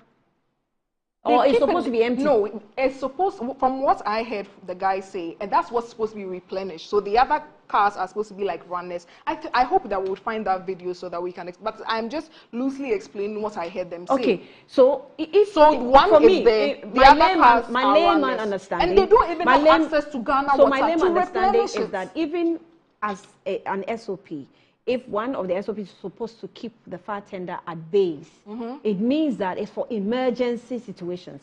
Now, once you move that one you have left to a fire scene, it has to be able to perform. It's not for optics. So I hope the perfect thing would be to get one of them so they can explain. I am only loosely explaining what I heard them say. Okay. And basically, they did the same thing at Cantonment. Okay. And Ghana water was not flowing at that time. So they had to use their own ingenious ways to try and get water. So our problem, as leader of government in Ashanti is that region, the minister was shouting. That's our problem. I mean, that's my problem. And how is the shouting solving the problem? Okay. That's my problem. If now you can go and shout at a fire and it goes off, then I would have no problem. Then we can all go and shout. Yeah, then we can all go and shout. Okay. But if that does not work, if you cannot go and shout at the fire for the fire to be quenched, do something meaningful. Get them water. Why is Ghana water not flowing? These are the questions we should be asking. Was this thing actually caused by Doomsaw? Why will you move a fire tender to a scene knowing that you are not getting access to water and you are not even giving accurate information as a person has been questioning you for over 1 hour and you say he has shouted, so you have a problem with him shouting? In Manasseh's address, we are only watching his side of the thing. No, we've not seen the full video. That's why I read Manasseh's The guy is trying to explain, and there's a point where he's saying that he was apologizing for some time. Did you read Manasseh's thing again? Or read it to you. That there was a point where he's actually trying to explain to you what's going on. So is it the fire service officer, the corporate? No, but the minister said that they have in the fire service. Why is it that if there is water, you are not quenching the fire? And that they are there doing nothing. Those are all valid questions. Nobody is saying that. But the way and manner in which it's done. We've been talking about arrogance of power in this country for about the last 4 years. Maybe we don't know what arrogance is. Maybe that's there are better ways of going about this. Especially when you know the problems that they face. You haven't solved the problems that they face. When we come back from There are America, I'll huge explain problems. the difference between There are arrogance huge- and this. No, when it's NDC, it's not arrogance of power. When it's an NDC arrogance person, it is not arrogance No, of power. but take into consideration the people have told you. No. The God, there's no situation. water. No, the situation at hand. Consider the situation before you even start, assigning characteristics to people. The situation.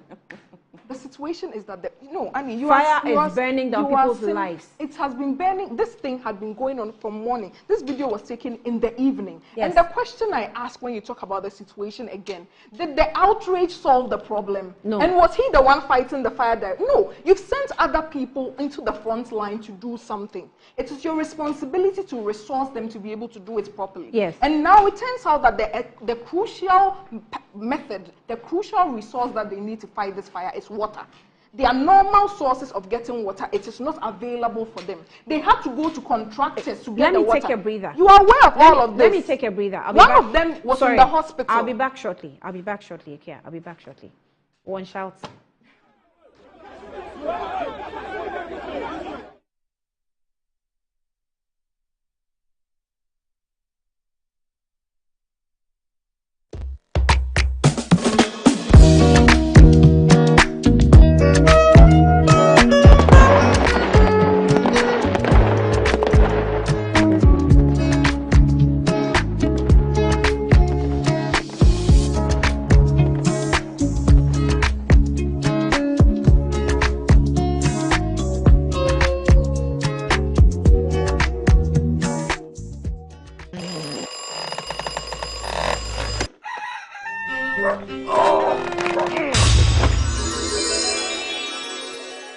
Who are you? Who are you? Charlie, I'll be you from the future. Who doesn't sleep on that slice of bread you call mattress anymore? Don't some slippers then follow me. It is by the mattress we did the front there. Yeah? That be the mattress where the dead go. Wait, what are you doing?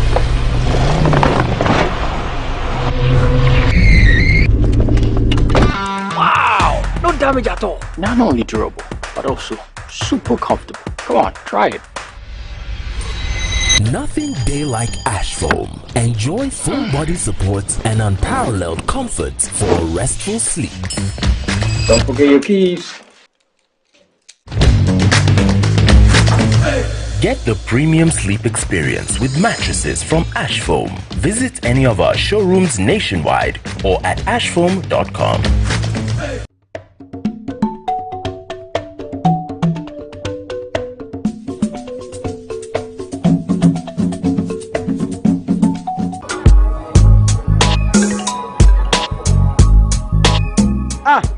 Customer, I don't know who to say.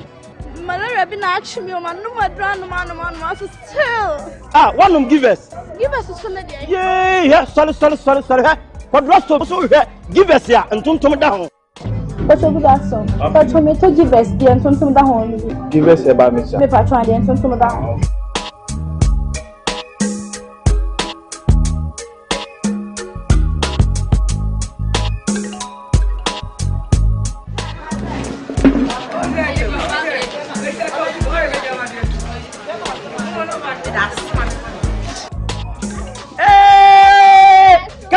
Customer. Give us that turn down. Onuya kayo oba wa fa furo nom de o ma no banu fo nom akwada wa ni fie dumie no ono nso nom. You the answer to my prayer. You with me everywhere. You're my angel, miracle. You're all I need tonight. Give me shelter from the rain. You breathe life in me again. You're my angel, miracle. You're all I need to know.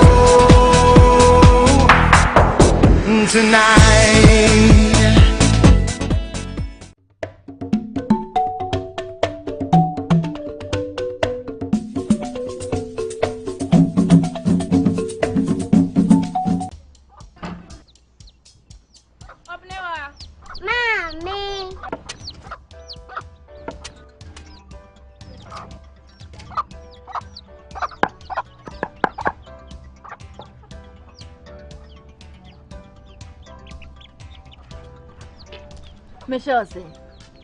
Ah, fe. Ah. Yum. Different era, better result. Time has changed and time has brought Kel Charcoal Toothpaste. Healthy gums, anti-cavity, fresher breath, and it whitens teeth.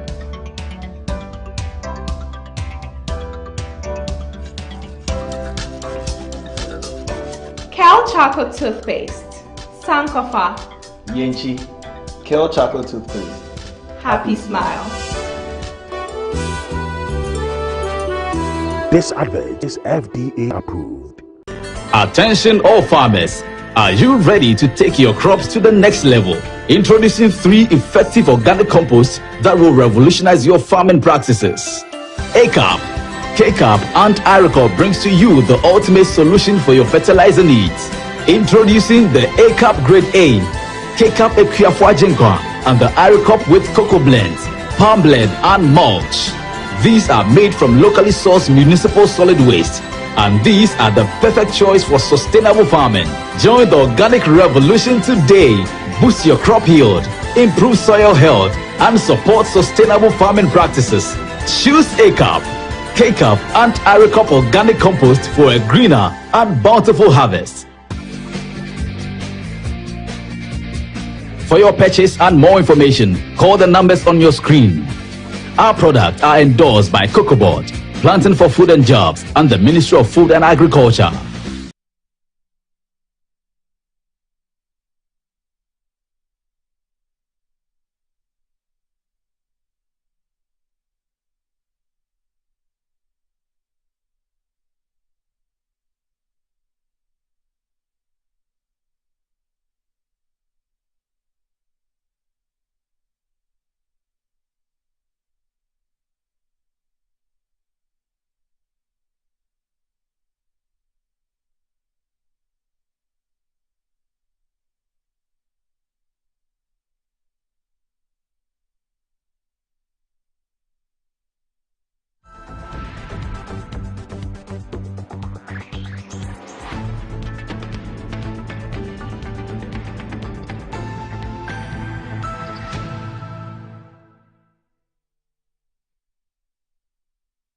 You're welcome back to the program. It's Good Morning Ghana. I still have Amma Pras with me and also Ikia Amwakun. Doctor, she's also with me. Ikia, Land, we were trying to reach Fire Officer Alex Kineti.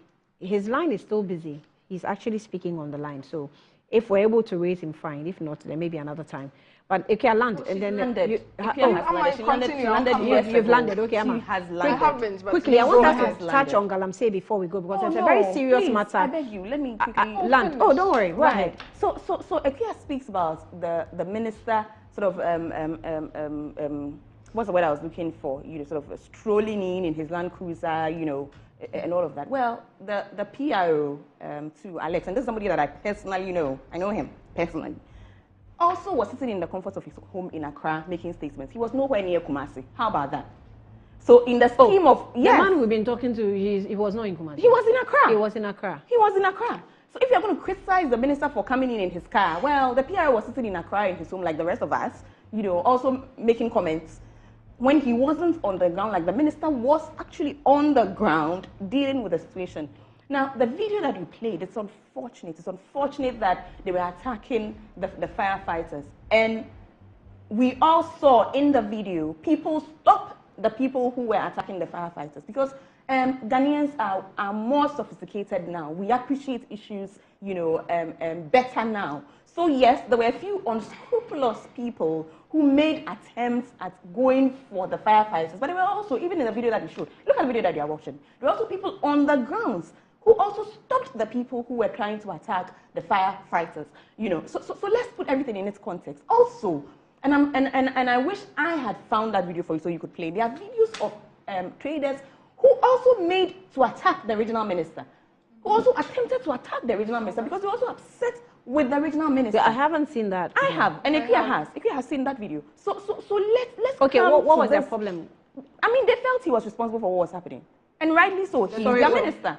Oh, he was responsible because of the doom saw situation. Yeah, Because people of are the water frustrated. situation. Everybody's frustrated. Everybody is venting, right? So, Yeah. so let's appreciate that. Now, the issue for me, and this is what the minister kept repeating, is and I hate to sound and oversimplify the issue. It's about lying, really, essentially, is what the minister was saying.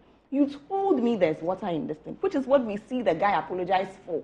On the video that he played, he apologized to the minister for telling him that there was water in the fire tender. But could there was no water in the fire tender. Could he have done it any better? I can understand. Could the minister have done it any better? Could he have put up maybe I am not one to police people on their how to behavior, emotions, and especially how they carry out their mandates, their given mandates. When this water situation happened in the Volta region, and we had a minister now for tourism, the Honorable Ablaji Faguma, she cried on camera, and people were laughing at her. Oh, look at her. I was like, no. I am not one to do that. You don't know how I feel. Do you understand what I'm saying? So I will not sit here and police how the regional minister was feeling in that moment and how he chose to express how he was feeling. That is not arrogance. That is somebody that was feeling for his people. Now, let's talk about arrogance. Arrogance would be asking chiefs to stand up when they see you coming. In Ghana, that is arrogance. That is arrogance. This is not arrogance. This is people's things are burning. Can we get a move on? Can we quickly act? And you see, also, sometimes it's not the absence of it. It's just how you move. This morning, before I came here, I went to Pan-African TV, and I nearly shouted because the show is about to start, and I see people walking about. It's the how, right? Can you show me, even in how you move, that you appreciate that there's a fire region and people's things are burning? Can you let me see that you feel for the situation as it is happening? And for me, perhaps that was his frustration. He had been there over an hour. There's no water.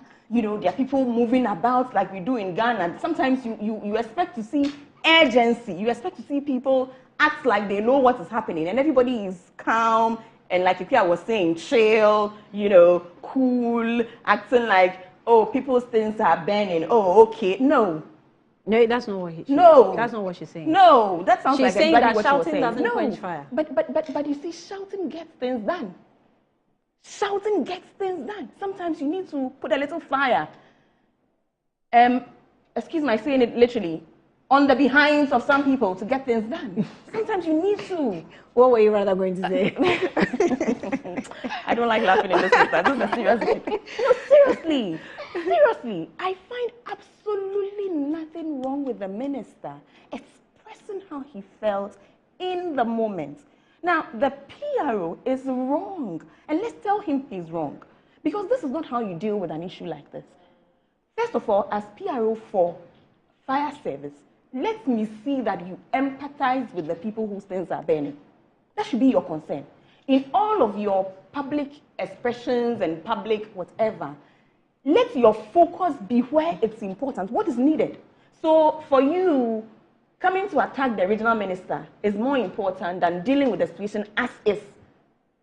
I don't know if you understand what I'm saying. Yeah, but where's your priority? But that probably is dependent on the line of questioning of the journalists that interviewed him. Ekia speaks about morale. What would energize people more than to see a leader who himself is energized? As a fire, if I were on the ground and I see a minister that walks in and is calm, my minister walks in calmly, oh, what is going on? And that's exactly the kind of attitude that I would have too. But if I see a minister coming, hey, what's happening? And for me, that would boost morale. That's what would tell everybody that, hey, let's act like we know what's happening. And I have to say this. A lot of the times, which is what I think this one comes down to, we address situations based on the person, right? So he's looking at a young, young in all the senses of young in terms of his age, young in terms of, how long he's been in office, and he thinks, this is a low-hanging fruit. This one I can touch. No, you can't. That's the regional minister. You can't touch that one. You think that was that's what the Kineti was trying to do? That's a big part of this problem. It's a big part of this problem. But you know, Kinete is also responsible for his boys. You know, I don't want if to he talk sees, about, if he sees, I've said already that I know him personally. I know him. So don't I bring have your his personal number on sentiments the phone. No, into it. no, not at all. Not at all. He's a cool guy. He's not, you know. But the point is, and I will say this, subsequently, we have come to know him as an MPP activist who uses his page loudly to criticize everything, you know, NDC, everything John Mahama. It doesn't help him. It doesn't help him to then do what he was doing. Saying this in the interest, let me finish. In the interest of his role, it is important for him to appreciate that when you have that bias, and I would never sit here and use his political affiliation against him. Why? If he's MPP, what's wrong? It's okay. We all can't be from one party. Good on him that he has a political party. That's fine. But once you know your bias, let it guide you. Let your bias guide you when you are serving. You think it influenced him in his this case? His bias clearly influenced him. And now look at how he's come and embarrassed himself. You have to let your bias guide you. Once you know that you are MPP and you know that by default, you have a default setting that is against the government and default setting that is against everything that the government does. Check yourself. Check yourself or we will check you. Oh, wow. Just 1 minute, Annie. Yes, Annie. So I don't know if you are saying that he's MPP based on the same tweets that I've seen. Reports of tweets of him sort of lambasting President Mahama somewhere in 2015. Is that the justification for somebody being... Was he?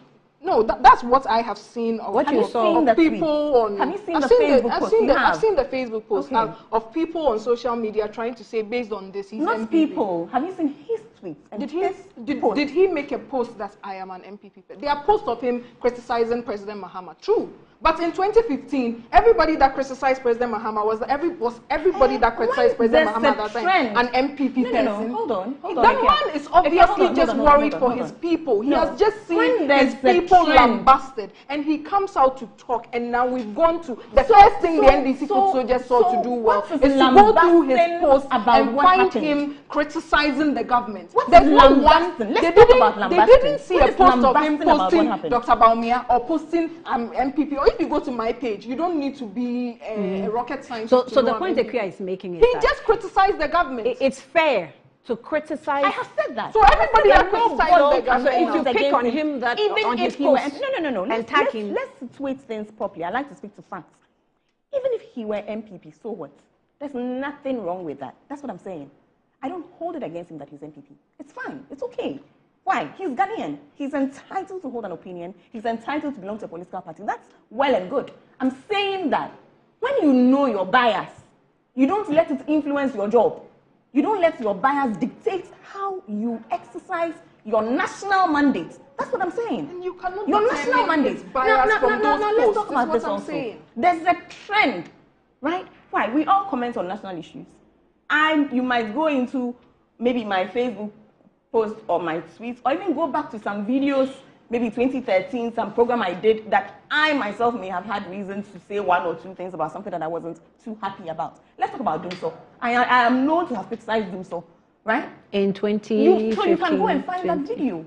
But you also find videos of me criticizing everything else, right? But if there's a trend, which is the problem with politics in Ghana. So you're very... you understand what I'm saying? Okay, I get it. That's the problem with politics in Ghana, where some Ghanaians, not all Ghanaians, because there are very well-meaning Ghanaians, you know, that are sophisticated and can deal with issues as they are. But there are some Ghanaians who consistently let their party affiliation color everything they do. And I find this one of such instances. So, Ikia, is because of your politics. No, but have you gone through because of your politics, you won't just exercise your mandate and do your job. The man's Facebook post. Okay, so let's not. Okay, so let's not. There's no way you can say he's an MPP person because he criticized the government. So we don't line of debate. All right. So at this point in time, we don't really care. Whether his political. Also, let's talk about the word lambasting that Ikia keeps referencing to. What did the minister do? The minister went there and said, why did you tell me there's water in this thing when there's no water in this thing? What is that? How does that kill morale? No, what I would have expected that's to do him is to help them find water. Okay, now you are shouting. Sorry. Shouting. Don't worry. I'm just trying to be heard. What we would expect the minister to do is find them water. You see, find them water. You see how frustration can make you shout. I understand. Find them water. I go on Even my frustration is making you shout. Then imagine watching a whole fire in a market. So Ikea, so we're finding some, you know, space to at least release tension in this particular matter, but it's a very serious. It's a very serious situation. People have lost their properties. In fact, I asked Kinete how much we've lost to this, and he couldn't quantify. He said millions of dollars. And the place is very congested. So at this point in time, the situation is there's an emergency. This year, we've recorded not less than 5 market fires. Not less than 5 market fires. So, and Amma, this goes to you. The responsibility really is at your doorstep. It means that there is an immediate thing we have to do, decongest the market, especially the markets that we're seeing problems within. Now, decongest them as soon as possible, because one of the foremost problems which was identified in this Edu market situation was pathway to even use to get there. So you're attacking the fireman, but is it his fault? There's no way for him to go. He can't drive over the people, he can't drive over the goods. So we have created our own situation, and then we end up fighting. And you're absolutely right, which is what I started this conversation with. I spoke about the fact that, yes, there are real issues that need addressing. That's a fact. Nobody can ever jump over that issue. There are real issues, this issue of water, this issue of accessibility in the market, you know, the issue of, again, fire service and how we can equip them better, you know, and even give them better service conditions so they can do their best. These are all very, very, very legitimate, you know, calls that all of us should be concerned about. Now, I'm hopeful. Let me say this. I'm hopeful because we have today a president who has shown a commitment to this issue. Look at what he has done with the KJTM market. Look at what he has done with the market in the Volta region. I went there myself. Look at what he has done with some markets in Accra. This is somebody that has shown us in his under his previous administration, that decongesting the market, having markets that are functional and safe for our market traders is a priority for him. He has shown that already. It's not even something that we are yet to experience. He has shown that, you know, in his previous administration. And he has given us an assurance that he will continue to do that. And I believe him, you know, because when somebody shows you who he is, believe him. And he has shown us that he can do it, and he will do it. So to that extent, I'm excited. I'm also excited that this regional minister, in less than a month of taking office, went to the fire service himself without prompting. There was no fire when he did that. And had conversations with them about resourcing them. This all happened in the past, before this kind of situation. So this is a government that knows what time it is and is ready to do what is necessary and important for its people. So please, let's hold our horses. The shouting we will shout. Because when you are very passionate about something, right, and you want to see it happen, you want to carry everybody with you. You want everybody to appreciate what time it is. You want everybody to have that same kind of passion, you know, to get things done, which is all I see happening here. I will not call it lambasting. What happened? How is that lambasting? We have seen lambasting in this country. And I could give you examples here of people getting lambasted so let's not do that. This man was simply being passionate about quenching a raging fire. And there's nothing So maybe wrong with when that. people are not doing their work, they must be sacked and not being lambasted. That's also an option. No, give them That's the also water. That's an option. And you know, at the end, Because if I shout, you say I'm a bad person. So for going for it, I won't shout. yeah, you know, you I'll just fire you. That's an See, option. if you've given somebody everything they need to do their job, and they are sleeping on the job, Then we you all don't- know the way Ghanaians Okay. are. They can be very lackadaisical Okay. with the way they do things. That one, you have every right. But the person that has just told you they don't have water, and the fire is raging. Water is the answer to the question. So help them find water, not the... You said I shouldn't say Not the lambasted. show of Not passion. not all of Not that that. you don't want passionate And leaders. especially, you people who have been in government before, there's been President Mahama Part 1. Very little was done for the Please, fire what did he service. do with the market? When Can we talk about that? inherited, What did he do with the market? 2017, we tried to do a little for the fire service. Granted, more can be done. So we hope. Now it's on you. The shoe on your foot. you haven't commented good morning, on what Annie. he We did should with not the forget. market. We should not forget that the regional Talk about minister that. is the chairman of RESEC. Now, it is his job and responsibility to make sure that the fire service personnel reform their duties. Mauto Bavito is the one, Water Regional NDC chairman is the one that sent me Mauto. Thank you. But you see, let's go on. I reserve my comments. Good morning, Annie. We're in this country. where we had the former Ashanti Regional Minister throwing tantrums and showing where power lies on traders. Where is arrogance in the MPP's communicator is talking about? Okay, we watched the horror movie of arrogance on the part of the former government appointees in the Eswal former administration for 8 years. David Age is the one that sent that in, and I will advise that these ministers, they are watching these messages and they are listening. So, lawyer Eric Delanyo Alifo says that, good morning, Annie. Is Equia saying when the people's shops continued to burn while the fire tenders were stationed at the scene idled and everyone was frustrated and wailing, and in all of these circumstances, the regional minister at the scene may not easily be angry? He should be angry, but he can fix it. If this particular minister was angry, could he not have ranted if they think the expression of his anger was ranting? Okay, so that's how they capture his expression, ranting. So the professional firefighters were supposed to have handled the whole development better than descending on the angry minister's reaction. It is a shame that some people are appearing to defend this disrespectful fire PRO. Now, Ambassador Sampiale says that, I agree that the regional minister may have gone overboard and shouted at the fire officer, but any leader who would not have acted that way is not a human being. So, Equia, don't sell your ignorance to the viewers.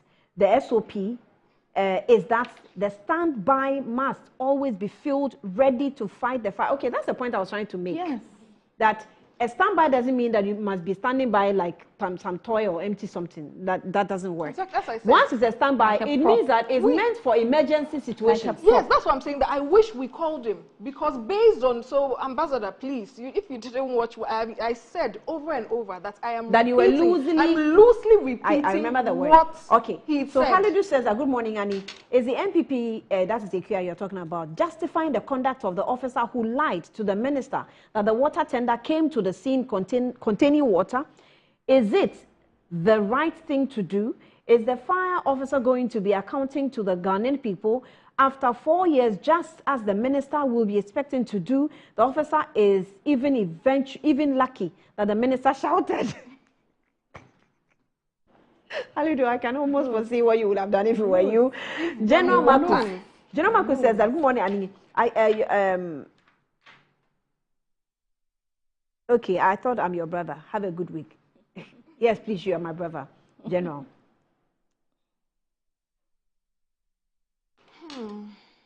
Okay, I've just received a notice. Guess what? You people, you've called someone to dash me a phone. Hey, we are sharing them. Thank you. I'll come for it.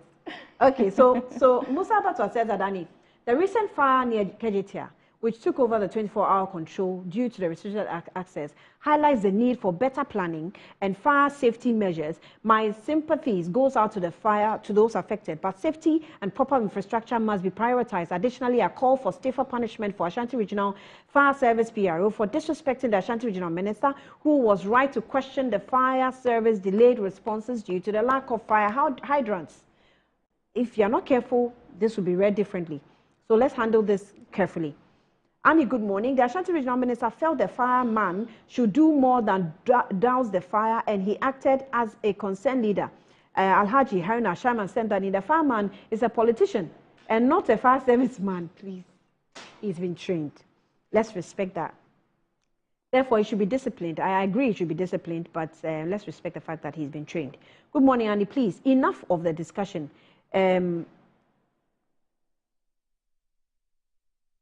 Sebastian, I don't know what you're talking about, but this is fire, okay? Okay. Let me take your time and move on to, we have a few minutes, but we'll do this before we wrap up, because it's also quite important to me. Galamsey, all right? So let's move from fire to water.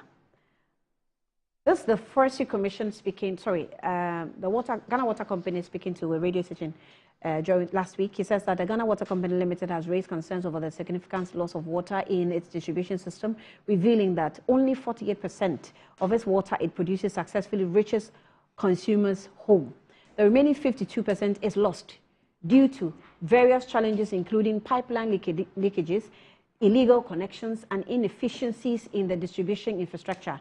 As a forum held in Accra, the Acting Chief Executive Officer, Ghana Water Company Limited, Adam Muta Wakilu, addressed these pressing issues, shedding light on the critical factors that hinder the effective delivery of water to households. Now, the other issue is that Forestry Commission officer is fighting for his life.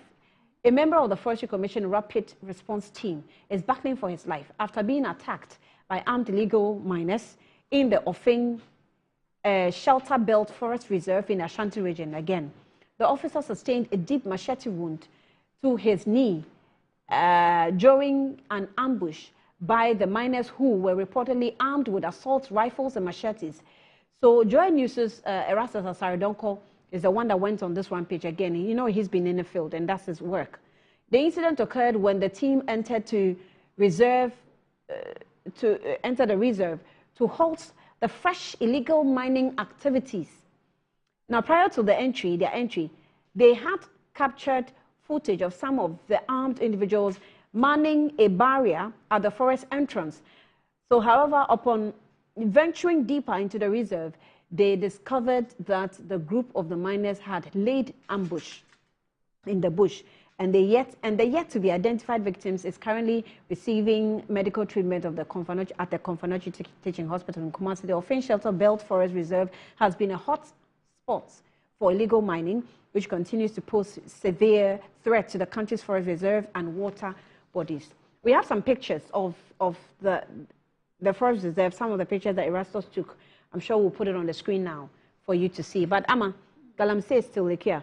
I know that you're expecting a lot from the current administration, and some of you have been sending me messages. Annie, we hope to hear your voice again, or we want to hear from you. Continue the fight. Hey, we're on. Yes. A lot of the very loud voices we were hearing last year, they've all disappeared. I don't know. I've heard when you are full, you don't talk. Maybe that's what's happening. Because the man that was leading the charge for calling for a state of emergency is now a government appointee, and I have not heard one word about state of emergency from him. That's just my prologue into this matter. I've also seen something from Erastus here. The Nkoko District Police have released Chinese miners arrested by the youth and handed over to the police. As we speak, they've gone back to mining illegally in the, I can't pronounce it properly, Jare Forest. G-Y-A-R-E Forest. This was, I think he just posted this morning. G-Y-A-R-E. Jara Forest. Jara Forest, yes. So obviously, the issue of Galamsey has gotten 10 times worse. We sat around this table several times last year discussing it, and I remember always saying, let's not play politics. So with the current Erastus's reports, it looks like people are now venturing into new areas. I sat here one day and told you that some of the tactics that the NDC used to campaign, it will come and disturb us heavy in these 4 years. Because you go there, you see them doing it. You tell them that these people are trying to stop you from doing your Galamsey. MPP, they are trying to stop you from doing your Galamsey. They are seizing your excavators. They are burning it. Put them aside. Drop them. When we come, we will allow you to mine. When you come, do you think you even need to call them to give them permission before they go in? They are emboldened. We've seen very quickly over just three months how the miners are emboldened. They're emboldened to the point of stopping the military people entering their camp. It is getting out of hand. This matter is getting out of hand, and it seems like I'm very disappointed by the approach of the NDC. They are not doing. We heard them say they were going to use AI to fight Galamsey. What happened? Then last week, I take my phone and I see some Adidas wearing young men and women, obviously party foot soldiers, in the name of River something. River Guards. The military. Say River Guards. River Guards. I'll give them their due. River Guards. The military is unable to fight it. They are met boots for boots, bullets for bullets. Nothing is happening. NIB, instead of going there to pick intelligence on this, you are picking media people that are talking on Galamsey. That one, you know which part of the Christian village stretch you can accost them on to find the journalists. But you can't go and see that this for them to have the effrontery and the hubris to lay ambush in the bush, waiting for Forestry Commission officers. What is this matter dissolving into? And again, at that time, I said over and over and over, let's come together as a country and deal with this menace, because it is not as simple as we see it. People said, no, it's an MPP problem. When you kick the MPP out, Galamsey will stop. I can't even say I'm happy, but posterity is in the womb of time. Things are becoming clear and clear by the day. That was so far from the truth. When you remove MPP from power, Galamsey will go. Now it is getting 10 times worse, and everybody can see it. More of the forest reserves are being entered because some of them were promised. Some of them, the only reason they were campaigning, praying, everything for NDC to win power is because they believed that when the NDC in power, they will be able to enter the forest reserve. And I've spoken to somebody, he might even be watching us because he has told me that he's the officials of MPP who were accused of being involved and engaged in Galamsey, have they stopped? No. So, Annie, that's one thing. People have concessions. And I'm sure every party will have people who have concessions, just like the NDC has Joanna Jan, isn't it? So now are we saying there's a problem with being a concession holder? This is the kind of propaganda that was done to try and mangle and muddy everything together. No. There were reports of them going beyond their concessions and engaged in illegal activities. If anybody did anything that is illegal, they should be investigated and brought to book. Okay. And that has always been the position of the MPP in this matter. Okay. But there was never a concerted, let's sit around the table. Okay. Nanado is the president that made the most effort when he started fighting Galamsey. Recently, I was just checking on my phone. Somewhere in 2018, they had Joy News had made a story that almost 2,000 people had been arrested. In 2018, that's like just about a year after Nanado took office. And then more than 400 excavators had been seized just there. That time, we had the current president, who was then the leader of the opposition, saying that, no. Why are you seizing the excavators? Blah, blah, blah. Why are you arresting them? When I come with the kingpin. Yes, when I come, I'll grant them amnesty. The person that has said when he comes, he will grant them amnesty has come into office and is also doing the same, arresting. Today, 2 Chinese, tomorrow, 3 Ghanaians. So if you keep doing the same thing and you expect a different result, what is that one called? Okay, so Mark from USA, a very ardent viewer of this program, this is what he says. And Mark, thank you for always waking up at dawn to follow us, and he always does. He says that, good morning, Annie. Normally we will send a very long message, but today is very short. Good morning, Annie. The fire service PRO needs a refresher course. Some of these PROs do not go for retraining after passing out. Much as he disrespected the regional minister, let's not crucify him. Retraining, and retraining. Please. Thank you. Okay.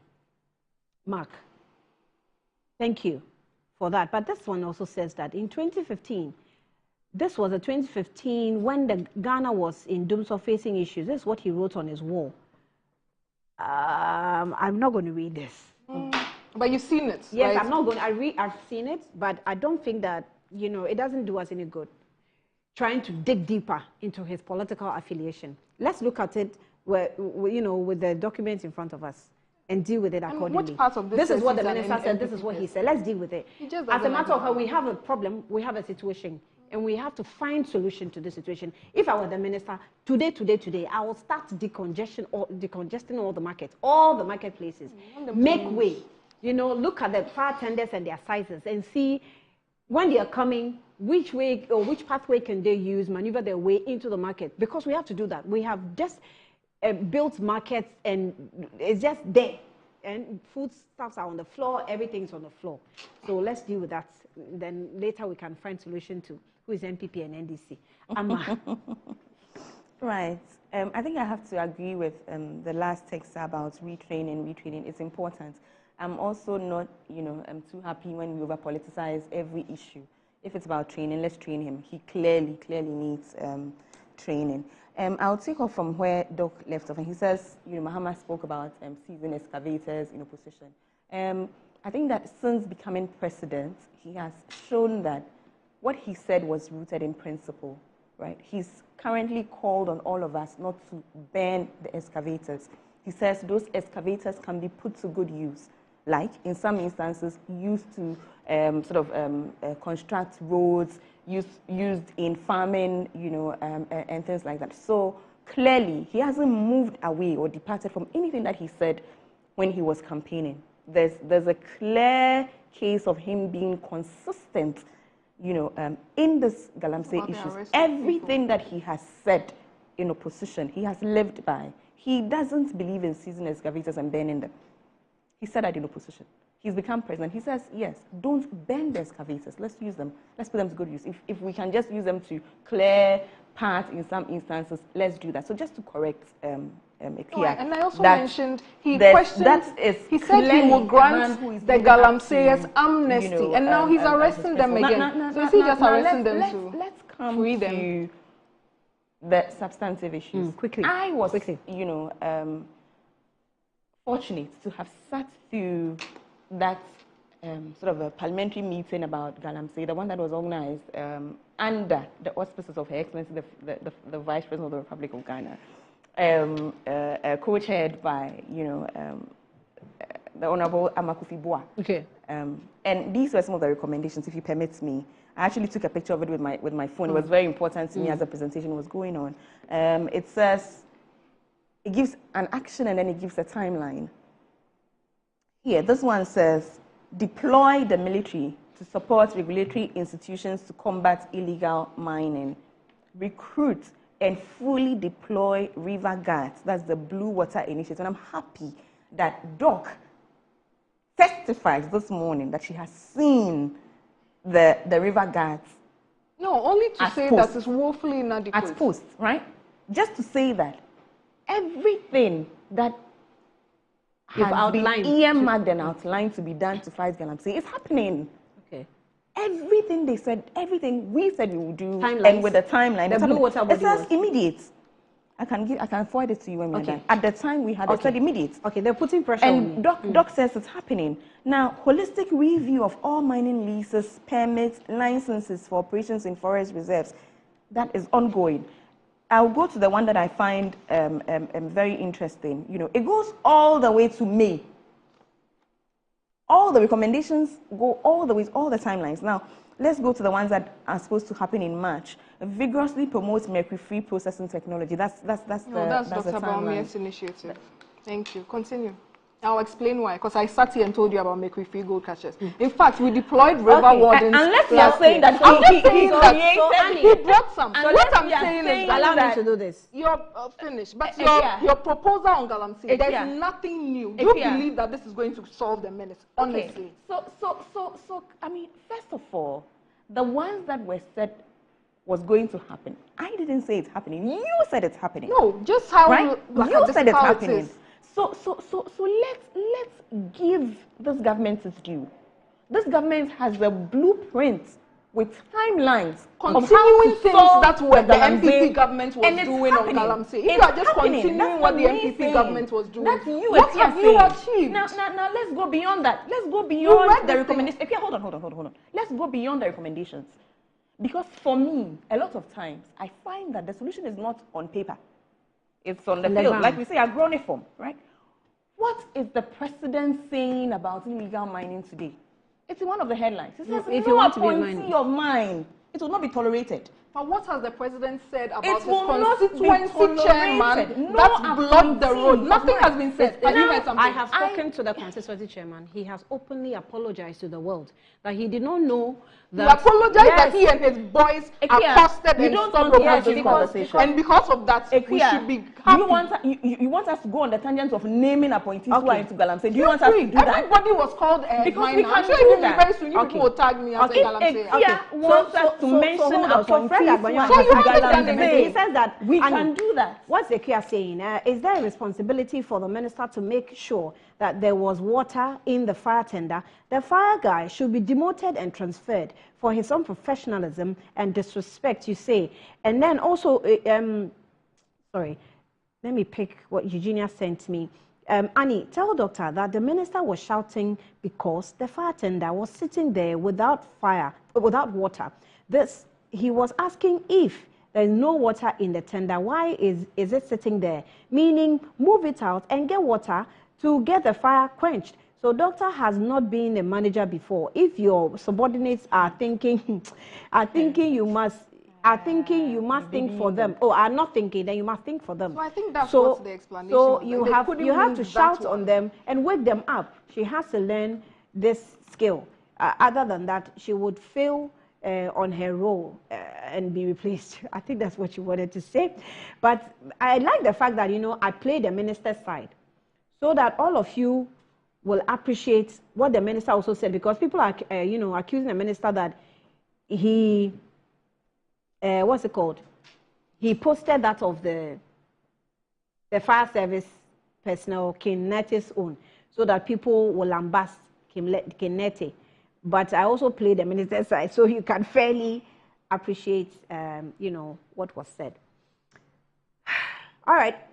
At this point, let me just say this to Madam Mrs. Efia Sewa Asariboche. It's your birthday. So happy birthday to an incredible woman. Today we celebrate you, not just a distinguished judge, but also a loving wife, devoted mother, and a heart of our family. Your strength, wisdom, and unwavering love is inspire us every day. Your balance to career and family with grace, shaping our lives with your uniqueness. We're so proud of you, and we're grateful to have you. So may this new year bring you joy, success, and God's abundance. So this is from your husband, Mr. Eric Asari Boche, and children as well. He's head, that's country head, Olam Foods Ingredients, country head.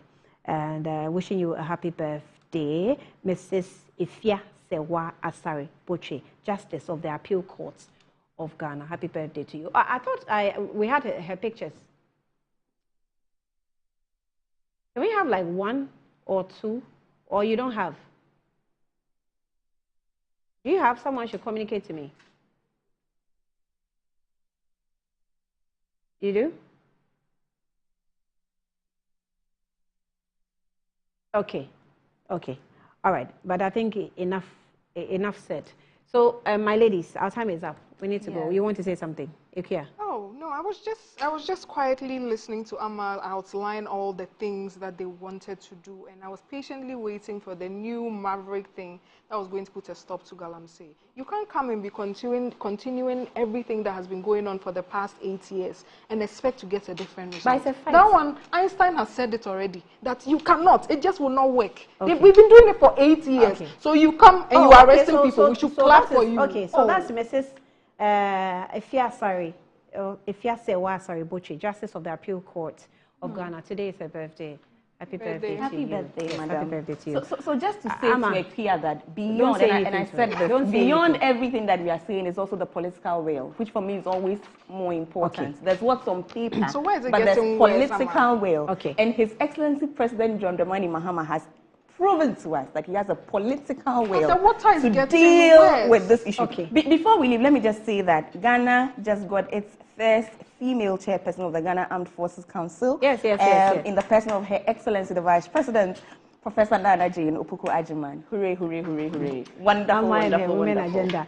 Anyway, so today, please be expecting that the oral team, not the oral team, the Attorney General.